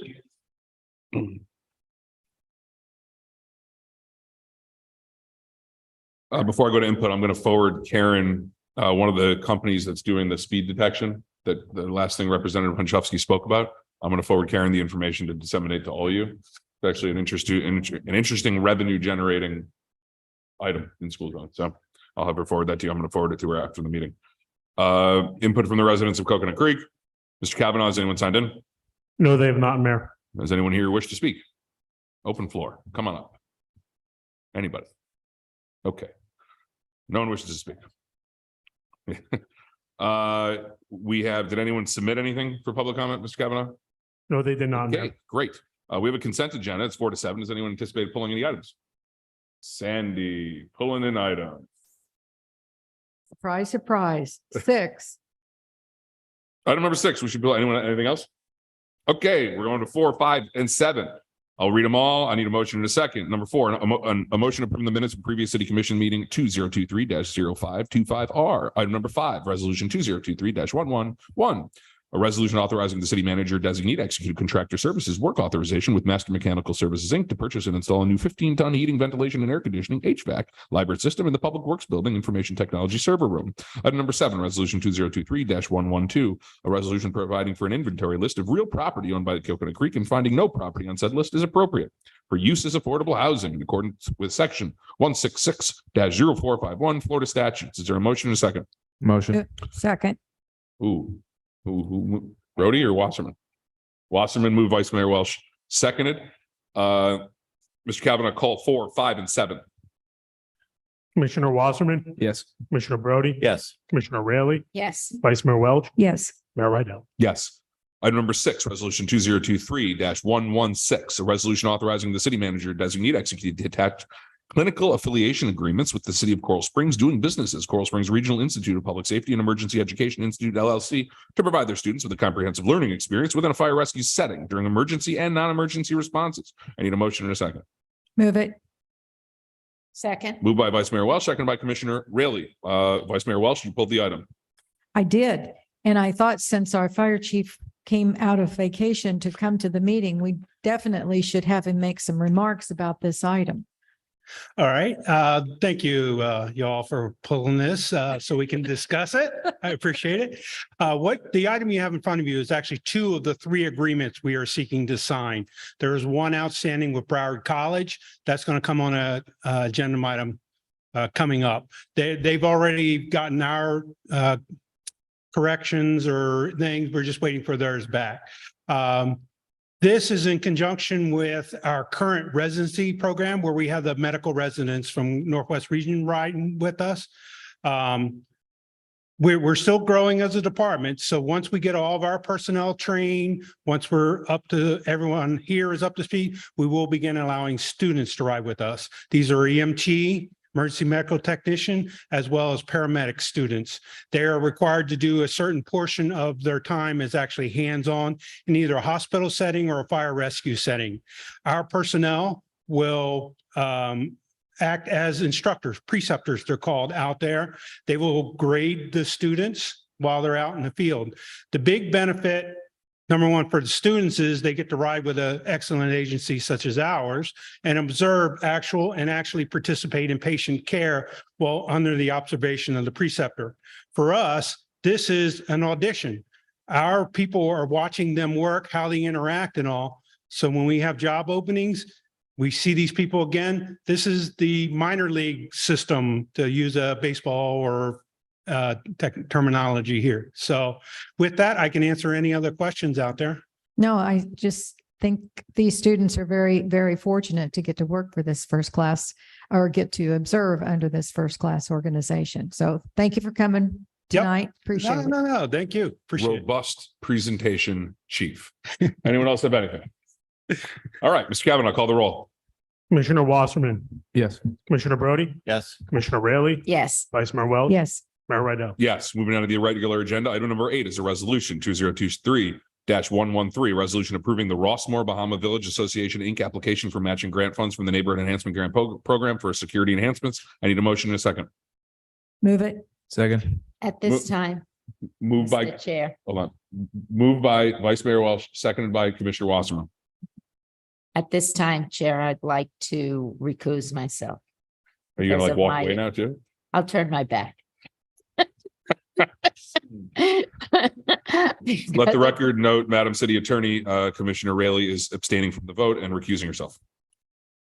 Thank you. Mr. Stoudemire, present on the item. Yes, good evening. Very briefly, this is a neighborhood enhancement grant for Bahama Village in Winmore. It is a security enhancement requesting matching funds in the amount of $10,000. It is the 3rd grant request for the fiscal year. It is consistent with the guidelines and we are recommending approval. Okay, is anyone from Bahama Village here? Hey, you want to say anything? Thank you. Love it. Okay, all right, Appreciate it. even better. Mr. Kavanaugh, anyone have any questions, comments, or concerns? Seeing none, Mr. Kavanaugh, call the roll on item number 8. Commissioner Wasserman, Yes. Commissioner Brody. Yes. Vice Mayor Welch, Yes. Mayor Rydell. Yes. Item number 9 is a resolution 2023-114, a resolution approving the Martinique. Is that 11B, Jackie, or 11B? 2B, I apologize. A resolution approving Martinique 2B Neighborhood Association application for matching grant funds from the Neighborhood Enhancement Grant Program for security enhancements. I need a motion and a second. Move it. Second. Moved by Vice Mayor Welch, seconded by Commissioner Brody. Cue Commissioner Raley. Again, I would like to recuse myself. All right. Are you going to turn the chair? I am. She shall turn her chair. Madam City Attorney, let it be known, Commissioner Raley is abstaining from the vote this evening. Is there any, Mr. Stoudemire, any questions, comments, or concerns? No. Presentation? Staff is recommending approval. It's a great recommendation. Anyone on the commission have any kind of questions or comments? Anyone from Martinique 2B? Oh, man, now we can't pass it.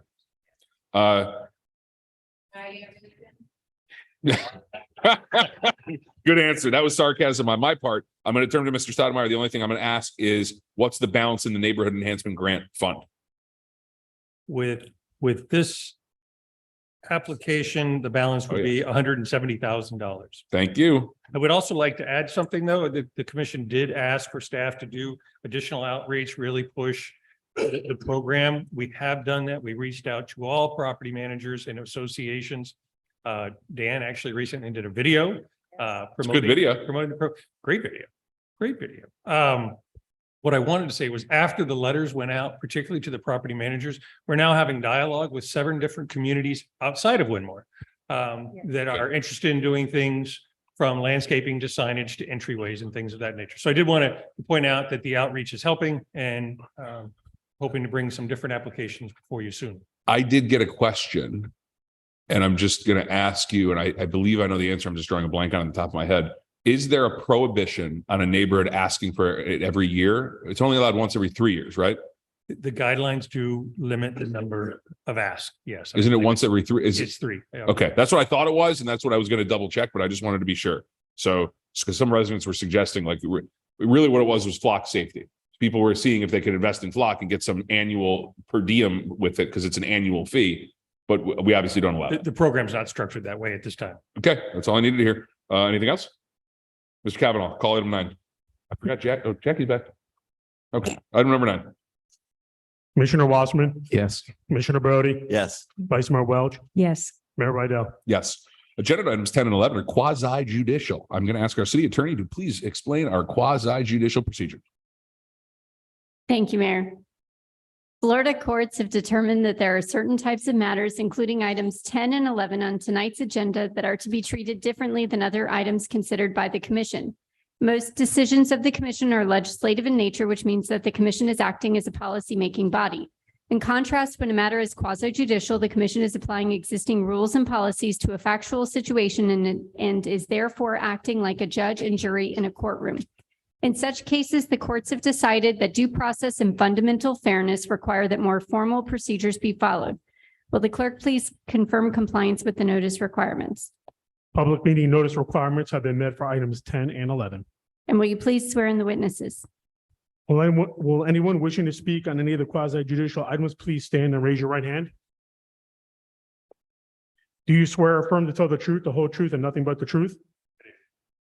When you come forward to speak, please state your name and address clearly for the record. State whether or not you have been sworn in and whether or not you understand the rulings of the proceedings. Thank you, Mr. Kavanaugh. We're going to now hear item number 10. After I read the resolution title, I need a motion in a second. At the end of everything, I'll need another motion in a second. Item number 10 is a resolution 2023-099, a resolution vacating a 10-foot wide drainage easement for the project known as the Parish Residence, generally located at 631 Northwest 42nd Avenue, with said easement legally described in Exhibit A attached here too. It is quasi judicial. It is a public hearing. I need a motion in a second. Motion. Second. Moved by Commissioner Brody, second by Commissioner Raley. Any disclosures to note? Anybody? No disclosures, Madam City Attorney. Mr. Stoudemire. What? Just said thank you. Oh, okay. Mr. Stoudemire. Just very briefly, this is a vacation of a 10-foot wide drainage easement in one of the original lots in South Creek. It currently runs underneath the middle of an existing home. The property owners who are represented here this evening are trying to sell the property. It does present a title issue with the property. There are no utilities in this utility easement. There are no objections from any of the utilities, including our own utilities and engineering department. Staff is recommending approval. The applicant is here tonight. They have a presentation. Only if necessary. So does anyone, I mean, the backup's pretty explanatory, but does anyone want to have any questions, comments or concerns? Thank you guys for being here. Let's just see if we need you up. No, just thank them for coming Yeah. and I have no questions. Anyone? Okay, we got to jump through some hoops here. Mr. Scott, does staff have any questions of the applicant? None. Do you have any questions of our staff? Okay, I'm going to open a public hearing. The public hearing is now open. Does anyone wish to speak on item number 10? Anybody? Okay, going. The public hearing is closed. Mr. Kavanaugh, did anyone put any comments or anything for this item? No, they have not, Mayor. Okay, public hearing is closed and there's no addition. You have any closing remarks, Scott? None. Closing remarks? I have one question. Does this apply to any other properties? This vacation? No. The easement in the, I guess I maybe I'm not saying it No, right. they're vacating the portion of easement that only runs on their property. On the street, when I looked at the area, does this affect any of their neighboring properties was my question. It does not. Okay, so I didn't know if we can maybe be proactive and vacate those easements if that existed. That was my question. Gotcha. But that doesn't apply. Okay. Anyone for questions, comments or deliberation on the city commission? No, it's a beautiful property. Yeah, agreed. Anyone else? Brody Westman, Jackie, good. Okay, I need a motion and a second to move it to, actually, let me read the title. I need a motion and a second on item number 10, which is the easement of the parish residence vacation easement. Move it. Vacation. Move it. Second. Moved by Vice Mayor Welch, seconded by Commissioner Brody. Mr. Kavanaugh, call the roll. Commissioner Wasserman, Yes. Commissioner Brody, Yes. Commissioner Raley, Yes. Vice Mayor Welch, Yes. Mayor Rydell. Yes. We're going to hear now item number 11. The city attorney shall read the ordinance and I will ask for a motion in a second. Madam City Attorney, please read ordinance number 2023-014. Thank you, Mayor. An ordinance of the City Commission of the City of Coconut Creek, Florida, approving the rezoning application for the property generally located at the southwest corner of Johnson Road and Park School Road, immediately west of Tradewinds Elementary School and north of the existing Lakeside Park from I-01 Industrial Office to P Parks and Recreation to facilitate the expansion of the existing Lakeside Park facility, providing for findings, providing for conditions of approval, providing for conflicts, providing for severability, and providing an effective date. All right. I need a motion in a second to move it for 11 for discussion. Move it. Second. Moved by Vice Mayor Welch, seconded by Commissioner Raley. Madam City Attorney. Are there any disclosures on this item? And you know what? That seems like a silly question because I know that it's our property and it's our application. So in that case, our procedure provides for the ability to waive our procedures. Are you okay with waiving the procedures? Is there consensus waiving the procedures on item number 11? Consensus is given to waive quasi judicial procedures on number 11, Madam City Attorney. Thank you. Do we still have to open the public hearing? Yes. Okay. Opening the public hearing. Does anyone wish to speak on item number 11? I didn't even ask you if you had anything, Scott. Do you want to, you're looking ready. Only if there's questions. Okay, closing the public hearing. Anyone on the commission have any questions on the ordinance? You do? I apologize. I asked, but I'd like to make it public. When are we expecting some community meetings for the input on the phases? Those meetings are being worked on. I believe one-on-ones with the commissioner are also being worked on as well. Thank you very much. Was that like a timetable? That was like the very ambiguous. That's because I don't have a timetable. Oh, there you go. So as it relates to Lakeside Park, I had explained before that we're going to have to make some decisions come budget time between that and the equestrian park and all of the other CIPs. So it wouldn't come until after that. Thank you. I just wanted, since we had Yep. Public hearing, questions, nobody else. I need a motion to second on item number 11, Lakeside Park rezoning. move it. Second. Moved by Vice Mayor Welch, seconded by Commissioner Wasserman. Mr. Kavanaugh, call the roll. Commissioner Wasserman, Yes. Commissioner Brody, Yes. Commissioner Raley, Yes. Vice Mayor Welch, Yes. Mayor Rydell. Yes. City manager report. Thank you. Just a few things. I'm circling back around. There was a question asked about the property owners on Sunshine Drive Park and whether they were being bought up by companies. And staff did do an analysis of all of the property owners in that area. and that does not appear to be the case. There is apartment complexes, and those are owned. There's several parcels of them, and they're all owned by the same company, but it's the actual apartment complex. The rest look like regular property owners. Also previously at a meeting, it was asked whatever became of the poet laureate's little box that came here, because she was not able to put it in front of her house due to code requirements. So her second preference was to be able to put it somewhere else within her HOA, that her HOA has approved. And that is okay with us as long as it's not on the roadway, because that would be no different than putting it in front of her house. But if it's at the clubhouse or in a playground, she could do that. Or we could her third request was to put it at a park located near her home, which would be Winston Park. So she is out of town right now, so I don't know which of those two choices that she would prefer to select, but that is the current status of that question. Also, it was reported in yesterday's report to you that the public safety cookout at Regency Lakes was rescheduled for July 19th. However, July 19th is the virtual meeting for the Turnpike that we are trying to get moved. And as I've said before, we are continuing to struggle with scheduling events and where everybody is available. And it's really it just has been challenging. But knowing that at this time, the virtual public event is still scheduled for the 19th, we will probably need to reschedule the Regency barbecue again. And we have been doing all of these scheduling in coordination with them as well. So we will try to find a new date for that. This Saturday, as you know, is we have the Niagara Perkier Park event at Cocoa Point, which is part of our grant requirements for that. And that should be fun. That begins at 10, followed by the Sunshine Drive Community Cookout at 11:30, which is to help draw out the residents so that we can educate them on the impact of the Turnpike widening. So hoping for no rain on that, but staff is well prepared to go out and meet with the community. And if any of or all of you can attend, that would be great. And then I'm excited to share that two of our employees, Bernadette Hughes and Keisha Holland, will be presenting at the Florida Government Finance Officers Association Conference coming up.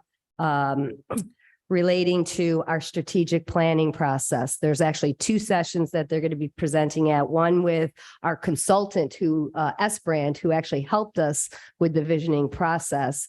And then another one, how we deployed it to our workforce and our community. So I just really want to give kudos to the two of them for going outside of their box and not only doing the work, but sharing the successes of it with others in our industry. That's all I have. Thank you. Madam City Attorney. I just wanted to mention, as you're aware, we requested a postponement for the Turnpike hearings. We have not yet heard from them. We'll be following up early next week, and I'll keep you posted. Additionally, Eve Lewis and I will be speaking on the nuts and bolts of contract drafting at the Florida Municipal Attorneys Association Conference on Friday, July 7th in Boca Raton, which is before our next meeting. So just wanted to share that with you. And that's all I have. Thank you. Thank you, Madam City Attorney. Commission Communications, Commissioner Wasserman. All right. What a great presentation the Main Street was today. Really nice. Super great. If you weren't able to be here, please check it out. Is that going to be, was that recorded? Mr. Kavanaugh? Was Yes. Main Street recorded? Yes. Yeah, cool. Juneteenth was super great. I think it's really cool that, we're inclusive, we're progressive in our events. It was great to be here. Unfortunately, thunder, lightning storm did come through, but it was super cool. So special shout out to Parks and Rec and the special events. Quick question, Scott, can dog waste stations be a part of the neighborhood grant? Like where the dog waste, where the bags and the garbage cans and, is that a part? Could that be a part of that? It's a close call. Let me think about it. Sounds like it's an enhancement. Aren't they like 100? It's not, that's not the question. The question is whether or not it's eligible under the It's just a guidelines. question. Just a question. Doesn't matter how much it is. It's just a question. It's my commissioner comment time. Thank you. Let me look at it in comparison to the guidelines and the specific language in the guidelines and get back to you. Okay, thank you, sir. And that's it. Thanks. So Saturday night, we had our League of Cities Gala, and I gotta say, I had, well, first, before I get to that, Mr. Kavanaugh. Hello. I just didn't say hello to you earlier. I just want to make sure you didn't feel left out there.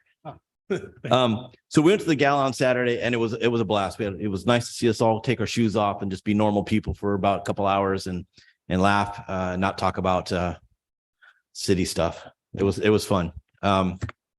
And then the Juneteenth, I thought that band was really good. They were so much fun just talking to them one-on-one. I mean, definitely we need to get them back into our rec circuit, because I think that'll draw a lot of people. I think we got to, yeah, they were taking requests. That was pretty amazing. Other than that, it's been a wonderful week, and I want to thank you all for being supportive to everything that's been going on. And I want to thank the staff that's put a lot of things together so we can have these great meetings. So everybody have a great night and a great weekend. Okay. Yeah, that was a great time. It was great. It was a bonding experience, I think, Saturday night. But also Juneteenth was also a lot of fun. I do want to say Broward College leased their auditorium, and they have a private company come in. It's called Diadem Pickleball Corp. They had their grand opening on Saturday, and I didn't expect much, but I got to tell you, I was blown away. It's go take a look at it. It's really impressive. And yeah, I wish them all the luck. I mean, it should bring a lot of other cities' residents to the facility. It was really very impressive. Also, I want to congratulate and say I'm sorry that I missed the PBA luncheon today. I do want to congratulate all our men and women in blue. Thank you all for everything you do. We had a Broward County Planning Council meeting today, so I was unable to attend. So, but thank you. And I'm also wondering if it's possible, can we get a hard copy of the presentation on Main Street? Please. Thank you. I know it's online. I was just wondering if I can get a hard, I'm old fashioned. I like a hard copy. Yeah, I got a touch. Thank you. Everybody have a great week. Thank you. I'll just make it brief. In addition to Officer Conley that was recognized today, personally, I thought she should have gotten the car, but the officers that were recognized tonight again, I mean, we really do have outstanding first responders, both in fire and police. So I'm just grateful for that. Juneteenth was great. Unfortunately, my husband got too hot and we had to leave early, but the students that our poet laureate honed their skills in poetry and got them out of their box and up there. I mean, they really pulled it. And that class that she went into, I would have placed $1 to a donut. She wouldn't have gotten one recipient because they were really hyper when she walked in, but they killed it. They did such a super job, and two girls worked together and did it. So, you know, Laura's doing a fantastic job of representing the title and sharing it with others, especially our students, because they have talent that they don't even know they have. And she's helping untap that. So for that, again, we're very grateful. And that's it. Have a good evening. Just looking at the time. Yeah, I can talk for 15 minutes if you want me to. So yeah, right. So couple things. I'm glad the chief is here. So every day when I drive to work, I drive down Lyons Road from North Creek, obviously, to the Turnpike. And this goes to the last thing Christine mentioned that you're going to get an email on. I just wanted to expound on it further. We always have officers in our school zones. Every, you know, it's summer right now, but there's always officers in the school zones. And I think it's great because I think it's important. But this program is an interesting thing that the legislator allowed, and they streamlined. Red light cameras have a bunch of parameters that a small police department like ours, probably it's cost prohibitive with.